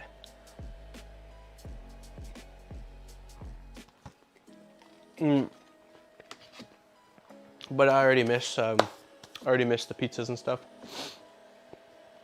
What do you do when you run out of room? So I only keep so many printers. This is a very tiny 700 square foot apartment, unfortunately. And so a combination of things. Some printers get torn down after a long time, and I keep the parts as spares. I'm actually gonna be tearing down a printer in the next couple weeks here to just take the stepper motors from it and keep the aluminum extrusions. I've donated a few of them to friends. I've donated a couple to Goodwill, and then some of them end up getting sold off too locally. Just depends. Like, I won't sell off a printer if I don't think it's like at least a good printer that passes my check. I don't want someone to get a crappy printer. But yeah, I can only keep so many, and we're well beyond our max. Like right now, and I just donated like 3 of them and sold 2 of them, I think. But there's like 1, 2, 3, 4, 5, 6, 7, 8, 9, 10, 11, 12, 13, 14, 15, 16, 17, 18, 19, 20. Yeah, there's 20 in the living room. It's too much. I mean, I like having all the printers, and I would probably keep all of them if I could, but we need a bigger place. I talk about it all the time. I've been looking at houses quite a bit out of state, and so when our lease is up in August of next year, we will be moving. Hopefully buying, but it just depends. Well, Taco Hello has perfected meat in a tube. Gross. I just made the new mistake of firing off a 20-hour plate of ABS Plus parts without double checking the Z offset. I ended up with a pile of squished junk. Oh no. Okay, yeah, let's see what's on this memory card. We should probably do some printing. So it uses a micro SD card, which I am excited for us to get further away from. I get that they're small, but they're also just so easy to lose. Aquila test model, filament spool bracket, test hook, and toolbox. Fans are loud, but that's about it. We don't even have filament loaded. Hey, they have Gates belts. That's kind of cool. So let's go ahead and stop this. So we're just gonna do, I guess we're just gonna do a basic PLA print because there's no, you know what we can do? Actually, I lied. Because PLA carbon fiber prints the exact same as regular PLA, like as far as settings go, you don't really have to change anything. We'll use the PLA carbon fiber. There's not a lot of it, so let's see, settings. Nope. Settings. temperature, nozzle temp, bed temp. So yeah, we'll, let's just go 60C. We'll do the first print in PLA carbon fiber. It's probably going to be a relatively small print though, because this is only, why, 0.5 of a kilogram is what, 50 grams? Yeah, it's 50 grams. So it's not exactly a huge amount.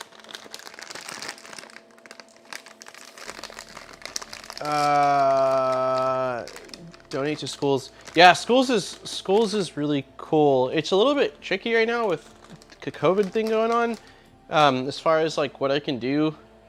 But yeah, there's like, if you have 3D printers that you don't want or need, like there's places that will gladly take them. Granted, like people, one of my buddies here's actually taken a couple that showed up either damaged from shipping or something was off, and he just mods them and gets them working and adds them to his farm.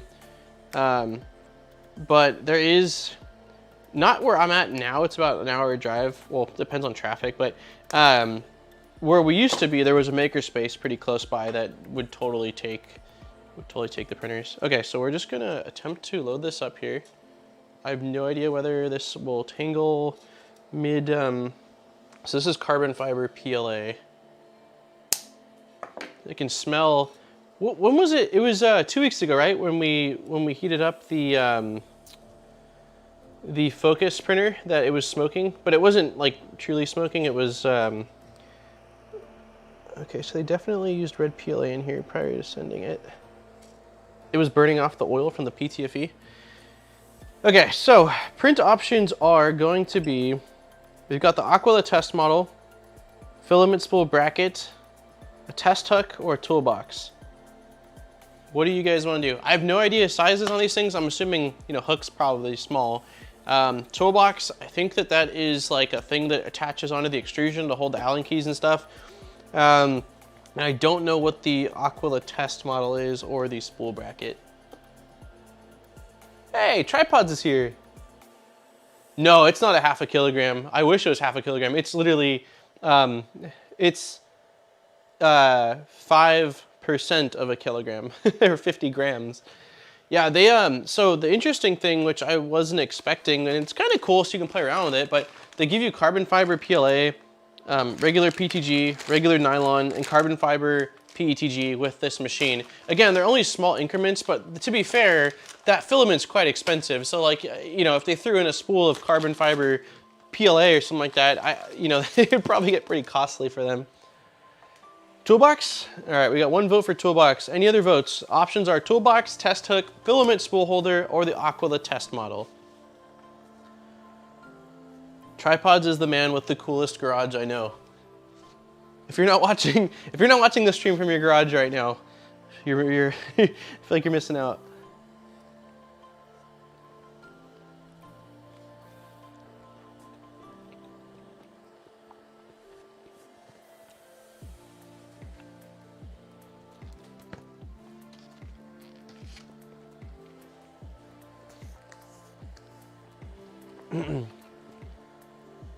Okay, Lisa says the Aquila test model. Toolbox. 2 votes for toolbox. Okay, we're 2-1 right now. Polls are closing. We might be able to do both. We'll start off with a toolbox.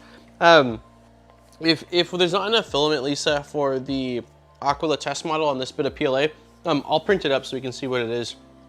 Oh, nice. He's in the garage. Okay, so we'll start with toolbox.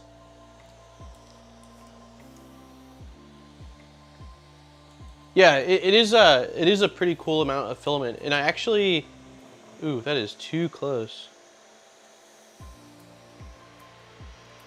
That is definitely too close.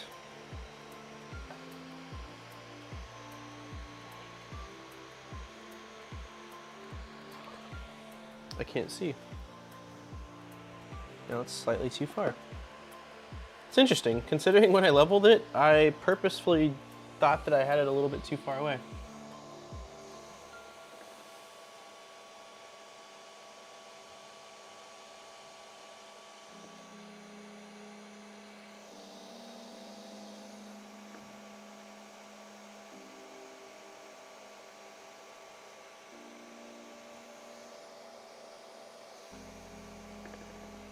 Well, it's laying down fine.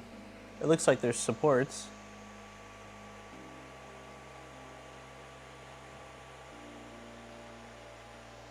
Yeah, when I first opened it up, I actually took the samples of filament and just threw them off to the side because you guys can't see. So what am I doing? Although again, this camera doesn't really do much for you guys. It's kind of crappy. Yeah, that was way too close, that line.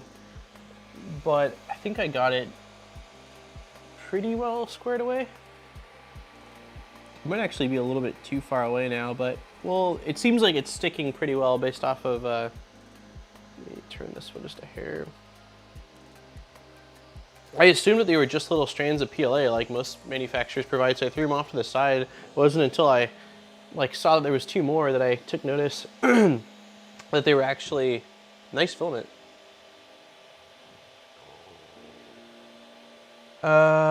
Let's see. My brother just came by and finished the outlet by the Heineken sign and installed LED shop lights. Oh, that's so sick. It looks so good, dude.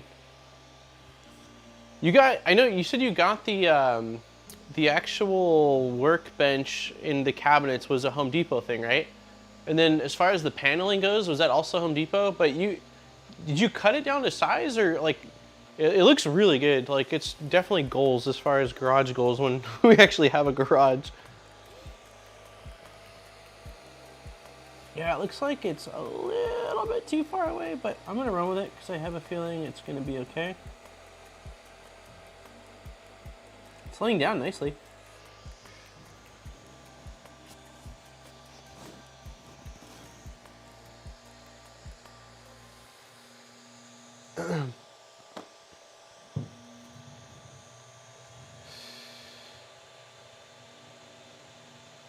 Can you take the video out of slow-mo? Yeah, it is definitely not a fast first layer. Does it say? No, there is no notation of how quickly it's printing. So the one thing I will say, like, yes, although it is very slow, I also kind of understand it. It's so, like, if somebody were to get any of these 3D printers as their first printer, having it go slow gives them more time to make sure that there's nothing catastrophic happening. But yeah, it's definitely not very impressive as far as showcasing what the machine is hopefully capable of. So far, I mean, initial impressions is I don't really have any real complaints. Like, again, the powder coated PEI bed stock on there is fantastic. That is so, really, really awesome.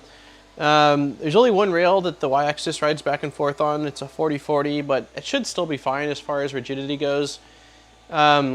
I liked it. I'd say I love that it has an all-metal hot end. We checked out the extruder. The extruder was nothing to write home about. It's just a plastic extruder body with a single gear, which is, you know, what we've seen for a very, very long time. I was hoping that it was going to be a bit better, but I still think that the price right now, they have it listed as $280.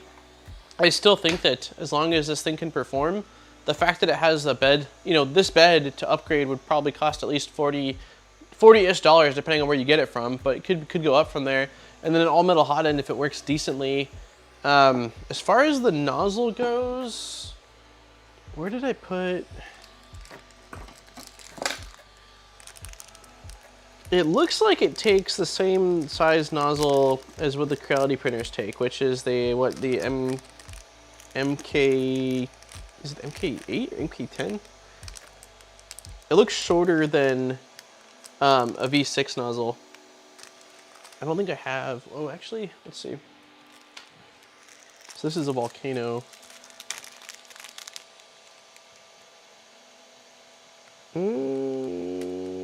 Yeah, threads look exactly the same. So it looks like standard threading, standard thickness. So the good thing is that you should be able to get replacement nozzles relatively cheap.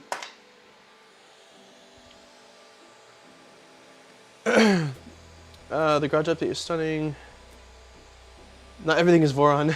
I always print a very slow first layer to ensure. Yeah, so I mean, this is much slower than how I print my first layer. But I will say that, like, in 3D printing, the first layer is probably, I would argue, at least 80% of whether you're successful or not. I mean, the chances, you've got things like heat creep or something else going on that could happen later on, but typically, if things are gonna go wrong, it's gonna be within that first layer. So to make sure you have proper adhesion, I don't mind waiting a little bit longer, but yeah, this is definitely, this is very slow, but it's laying down really consistent layers. I don't know how well it's coming up on camera, probably not very, but the carbon fiber looks good. Let's see if I can get you guys a little bit closer. This is like the end of this, sorry guys. Oops. You can see in the reflection, I guess, the sheen, like it's laying down incredibly consistent layers.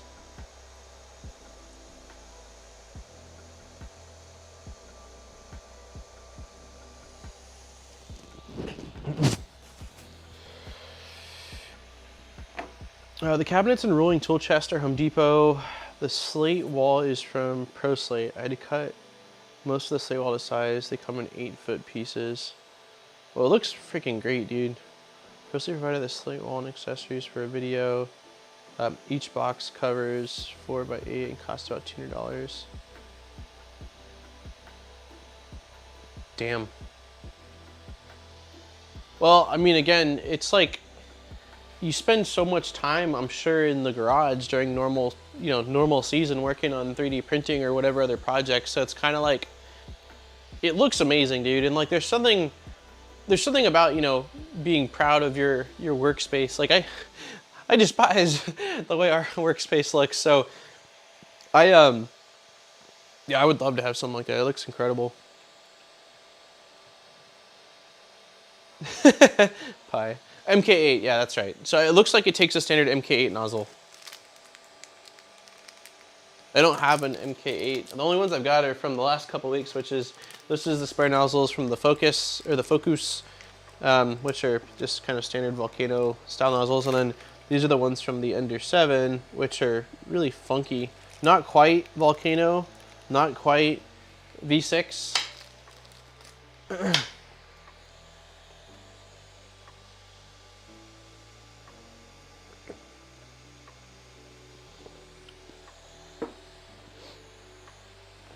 Are you just using the default profiles, Bardicus and Kira? The default profiles are pretty damn good. Like, I have a lot of people reaching out, asking in videos like, hey, what profile are you using? Can you show your profile? And I'm like, this is pretty stock. I always start with a stock profile.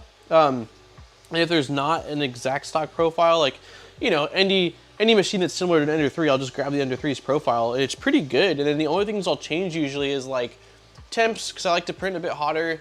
And some of the other stuff like layer height, walls, and things like that. But most of the other things, as far as like retraction goes, speed goes, like I rarely tweak those, just because like I feel that they work really well. And if they've made it into the slicer officially, then enough people have signed off on it as being a pretty consistent profile.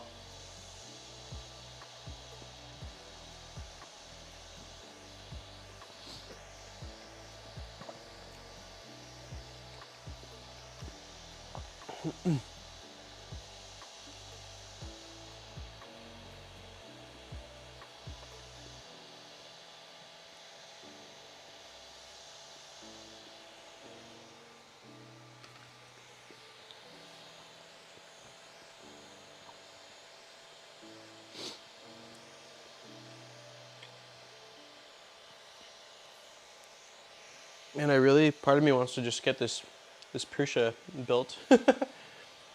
I'm not sure if I'll be able to wait till next Wednesday to start assembling it.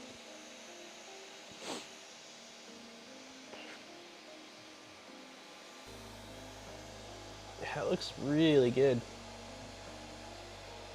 It could have been a hair closer. I can see between where the perimeter and the bottom layer kind of meet.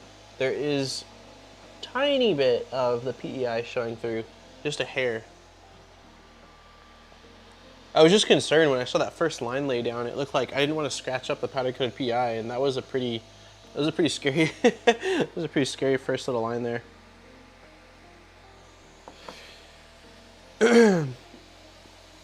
I created my own lighting solution where I bought 2 meter channels, or no, 2 male channels and spools of LEDs. I used 3 in a room and the entire room is cool white. Are they just wrapped around the corner of the ceiling? I'm testing the default care profiles in 4.12.1 right now on both my Ender 3 and Ender 5. Okay. I made some changes since both printers are fairly modded though. Yeah, okay, that makes sense. Like, you know, if you're modding them, like for example, I've done quite a few of the micro Swiss installs and their direct drive, and so with those I do change a few things, like their retraction distance and retraction speed needs to get changed, and then sometimes I will alter the temps a bit based off of going from PTFE to all metal. Yes, if you mod it, that makes sense that you'd have to make some, you know, some changes. Working on my review video, the Focus printer. It's a solid printer. Sucks that I gave it away during my live stream. I had about 2 weeks before I... Oh, man. When you got that printer in, was that the plan that you were always going to give it away, or was it something that you just decided you were going to do? Actually, I won't mind if you start building the Prusa today. Erin does have work. She works from 4 o'clock to 9 o'clock, I think, tonight. Or maybe 4 to 10, so I have 6 hours. If we're gonna start building the Prusa tonight, I'm definitely gonna wanna break, I don't know, that seems like a lot. Today's Wednesday. We might be able to. I work tomorrow, then I have Friday, Saturday off for New Year's. We'll see, we'll see. Let me, after, I mean, this printer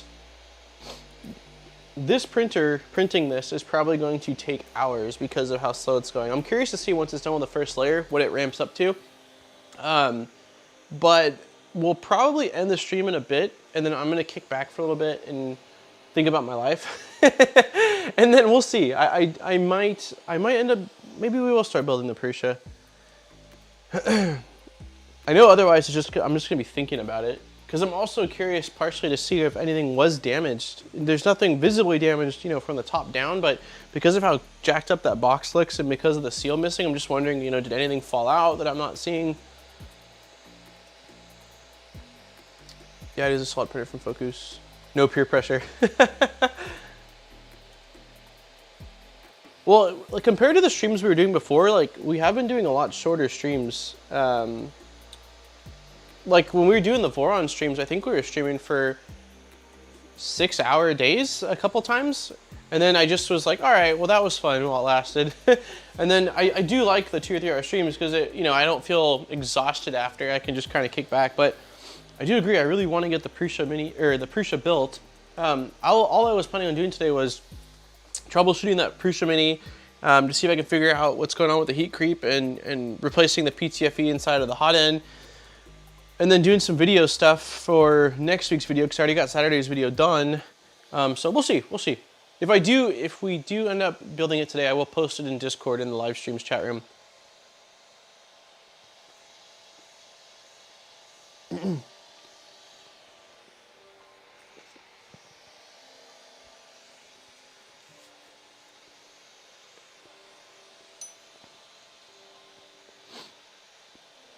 You can at least unpack it, make sure everything is there, and start some basic assemblies. Yeah, no, you're not wrong. Yeah, maybe we will do that. I definitely am saying right now, from what I've seen as far as the build time frame, I don't see any way that we're gonna be building from beginning to end today. But yeah, just like taking it out and maybe doing the first few things, I'm not totally against that. Tripod says, I decided to do something different since I have so many printers. I did a giveaway during my live stream. I mentioned that I would test the printer for 2 weeks so I can't test and record. Oh, so I can test and record. Gotcha. Well, that's cool of you. I mean, we were just talking about, like, what do I do with all the printers? And I was saying that some get torn down for projects, some get given away to friends, some get given away to, like, Goodwill, and then some of them get sold locally. It just depends on, like, depends on time and how the printer is, what printer it is, like all these different things. But we're absolutely at max capacity here as far as printers go. I mean, Ender 7's on the ground, this Prusa's on the ground. I hate keeping printers on the ground. It just, one, it looks bad. 2, they get dog hair on them, and 3, like, I don't know, it just it shouldn't be on the ground. So once we have the space, there will be definitely printer racks, but not here. All right, we're probably 80% done with the first layer. Man, the first layer looks really good. I wish you guys could see all the freaking detail and texture in the carbon fiber. I don't, have I printed with, I think I've printed with carbon fiber PLA like once. I generally think carbon fiber PLA makes no sense. Because usually why you use the carbon fiber is that it's stiff, it's lightweight, and it's got, you know, strength to it, but PLA is already so stiff that it just doesn't, from my testing, in my opinion, it doesn't really give you all that much. There's nothing wrong with printing with it because, like, even if you just do it for cool factor, which to me is a totally viable excuse, it does look amazing because it hides the layer lines and just looks really good. But my favorite, like PTG, which has got some more flex, I think can benefit from a bit of the carbon fiber for stiffness, and nylon can really benefit from it because nylon's got quite a bit of flex to it. But for PLA, I've never like gotten a roll of it because I just never really saw the point. But I will say, as far as looks go, it's looking good. It's definitely a pretty filament.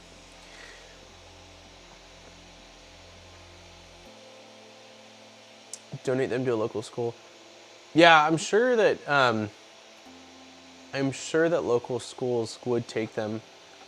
I just don't know, especially with all of like, over the last year, things have been a little bit iffy.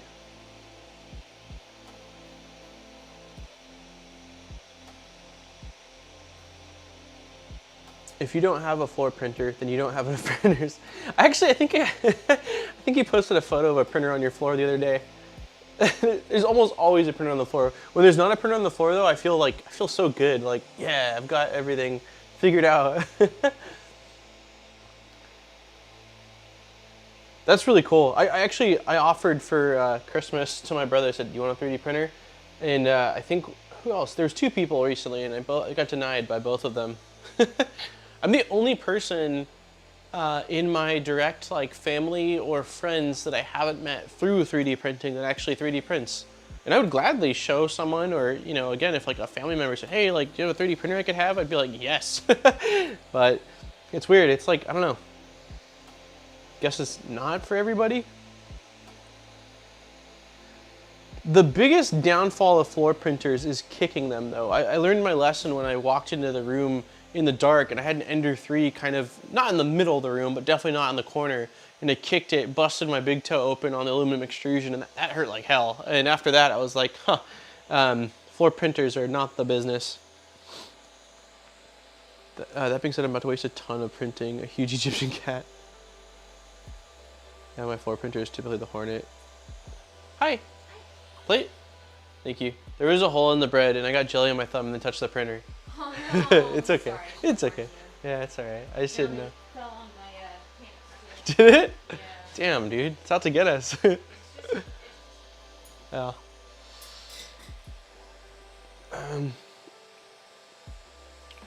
What issues have you had with the Hornet tripods? I don't have mine anymore, but I did review it, and mine performed very well actually. There was some questionable things about it, like going from the Artillery Sidewinder or the Genius, which I like both of those, to the Hornet. I felt like, man, they went with a lot of injection molded plastic.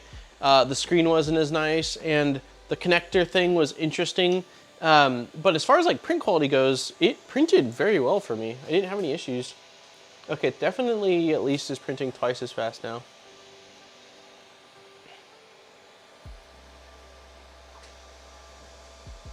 It's laying down good. It's looking good.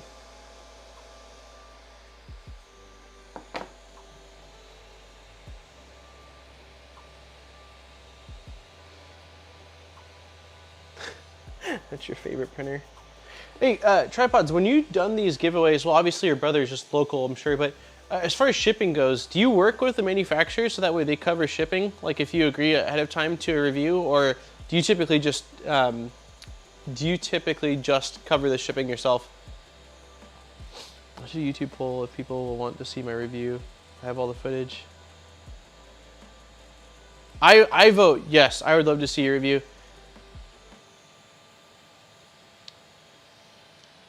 Whenever I do a printer review, I do my absolute best to not watch any other creator's content on that printer until I've completely at least written my script, just because I don't want anything that I see to then go in my mind, and as I'm looking at the machine, like it's drawn towards that thing that I maybe wouldn't have noticed before. Like I want it to be completely genuine from my experience and, you know, not be influenced. So it's always fun for me to create a review and then afterwards watch another creator or, you know, another one or two people's videos and see like how in alignment was our experiences, or were they completely different. And it's crazy how often they do align, and then other times where like I have a machine that I just don't like and someone's like, yeah, I really like it.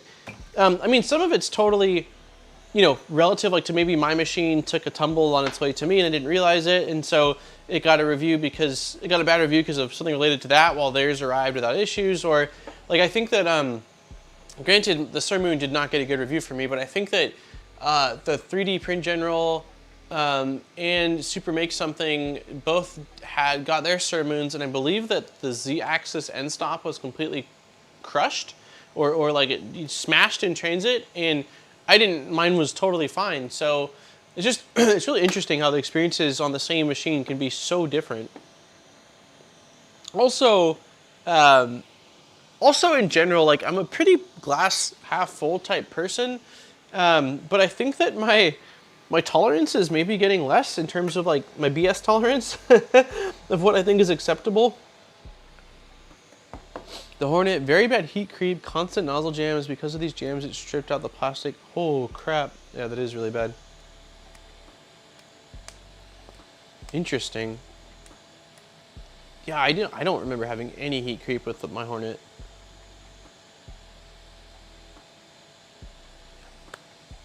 If I remember correctly, it has like a knockoff, Titan extruder, right? It's a Bowden, like a Bowden Titan setup. That's what I think it was. I'll either work with a manufacturer for the giveaway or pay for the shipping myself. If someone from outside the US wins, we split the shipping costs. That's rad, dude. I haven't done a giveaway in a very, very long time. When the channel first started out, and I was doing video game related stuff, I did quite a few giveaways for like a couple of streaming capture cards, some mod related stuff, and I was doing giveaways fairly often, but the issue I ran into back then was getting people that were like feeling like they were entitled to win, or I noticed at one point when I was doing like too many giveaways that the subscribers that were hanging out were not really interested in what I was doing or anything about myself, but just were trying to get free product. And like, I don't think there's anything wrong. Like, I mean, you know, radio stations do giveaways all the time. Like a lot of places do giveaways, but it left a really bad taste in my mouth back then. And I haven't revisited giveaways very much in years because of it. I would like to. I just think that I would want to do some sort of a different format. I don't know what that format would be. Hey, DJ Natty's in the house. What's going on? Let's see. It's a good thing that we have a lemon law in California. Isn't that for cars exclusively, or no? Is that for other things as well? My Ender 3 V2 was a complete lemon, and it's the most recommended printer ever. That sucks, dude. Yeah, my Ender 3 V2, I just did the video on it last week where I upgraded to the Micro Swiss extruder, the Bowden setup, but even stock, it was great. And then with the BL Touch, it's been great. It's been a solid machine. I mean, a lot of people have talked about it, but like QC is such an important thing, because like if you get 10 printers and, you know, 7 of them have different things going on, but they're all not positive, like something's off, you know? So yeah, QC is super important.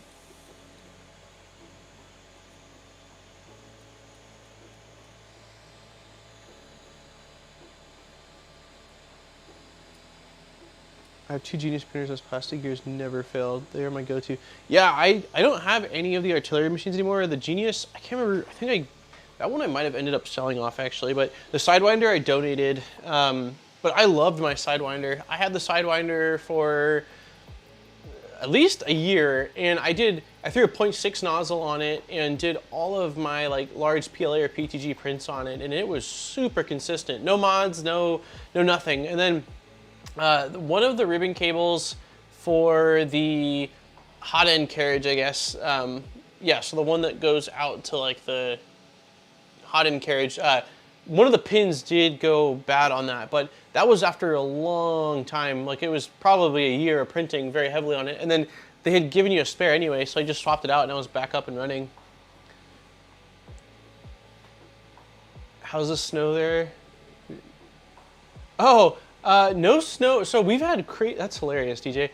So we've had a ton of rain here. Where I'm at, we would never get snow. I'm like half an hour from the beach, so like it doesn't snow down here. But my parents have a cabin that's like 2 hours inland more, and they got insane amounts of snow. Somebody, the area you're probably talking about is a little bit more central California. One of the guys that I work with posted a photo, and I mean, absolute madness, like something out of a fairy tale. Like the whole house like completely covered, you know, almost to the roof in snow in some areas. But yeah, here we just had lots of rain, which I love the rain. We don't get enough of it in California, so it's been nice. I had no idea. I thought it was strictly a car thing, CNC. I didn't realize that the lemon law was now applicable to anything purchased by a California resident. That's cool. Mine rocks now, but the original 4.2.2 board had stepper overheat issues. Oh, interesting. Yes, you got the was the 4.2.2 a 32-bit or no? The 4.2, oh, it has to be, because the Ender 3 V2s all came with 32-bit, I believe.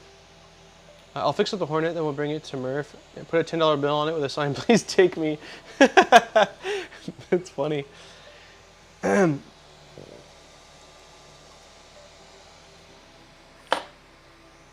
a little bit rougher looking. It's still laying down pretty nicely though. It's still really consistent. We're only, oh my God, it's a 9-hour print. That's insane. I don't know. I'll be curious to see if we have enough filament. Okay, so let's talk for a second. So I think game plan is we kill the stream because the thing's built and nothing else is going to be happening while it's printing. I'm going to take at least an hour break and think about things a little bit, look at things, and then figure out what we're going to do. I will say there's a really good chance that we are going to at least do an unboxing of the Prusa and organizing maybe of things. I don't know how much we'll get to build today, but I do think that's a good idea just to make sure that nothing's broken or damaged from the abuse of the package, because if there is, then I'll send them off a chat, you know, like a chat or an email or something like that and see what they say. And yeah, I think that's about it. Thunder? Oh, that was weird. The 4 series of crowded boards are all 32-bit. Okay, gotcha. Yeah, I was gonna say I didn't think that there was any, because even I haven't purchased a stock Ender 3 in at least a year now, but I think aren't OG Ender 3s now shipping with 32-bit, at least some of them? I thought that Creality kind of like transitioned fully to the new 4 series of boards. Dual Z kit, micro Swiss direct drive. Ooh, yeah, it's a good setup. But yeah, I think as a quick recap though, so far the machine seems pretty solid. Motion's very, very quiet. Fan is very, very loud, but what's kind of what we're used to. I think that the main, let me take my headphone off for a sec. I think that the main fan that's causing a lot of noise is the power supply fan. It could be the hot end fan, but it sounds like it's the power supply. But other than that, like, it's a printer. I like the PEI a lot. I like the all metal hot end. We're printing carbon fiber out of the box, which is cool. Although again, I do think that long term you'd want to upgrade the nozzle. And the extruder is nothing special, that I will say. It's absolutely nothing special. But it's performing, and you know, then again, like the Ender 3 extruder is not really anything special at all. It's just a, you know, cheap plastic, kind of similar style to this one actually. And it's able to perform. I mean, I would say that if I like, I upgraded it to the micro Swiss Bowden one this last week or two here, and I would rather have a better one, but like it works, you know, and it's laying down consistently. So yeah, the two things, if there were two things I had wished for this machine, it would be, I wish they had auto bed leveling, and I wish that the extruder was at least aluminum, even if they just kept the same like one gear, at least aluminum. Just, I don't feel like it's that expensive, and look, it just makes it feel like a much higher quality extruder just from having the aluminum.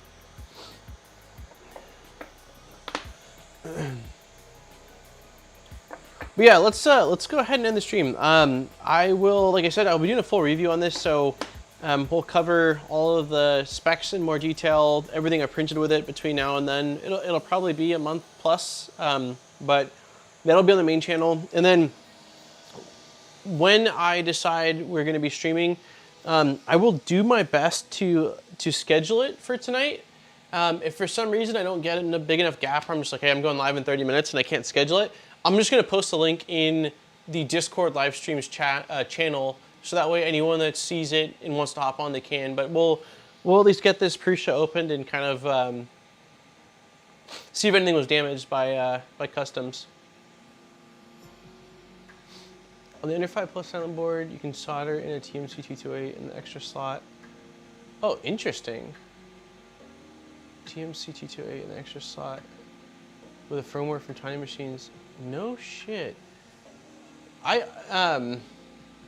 would imagine though, isn't the TMC, it has all of the tiny little legs on the chip, right? So you'd have to, like, I mean, it's definitely a fairly challenging thing to solder, if I'm thinking correctly, like about what it is.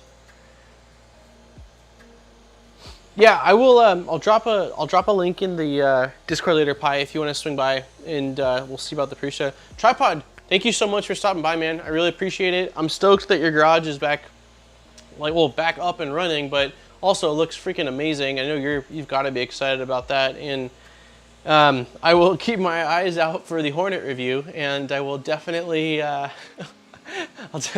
you do the Hornet review, I will absolutely be watching it to see what you went through. Awesome. All right, everybody. Well, thanks for hanging out. If I catch you later on, awesome. And if not, have a wonderful week and have a very happy and safe New Year's. And I'm super excited for 2022. I've already got January and February's videos completely mapped out. And so, yeah, there's a lot of content I'm working on. I'm really excited and look forward to seeing you guys later on. Bye, everybody.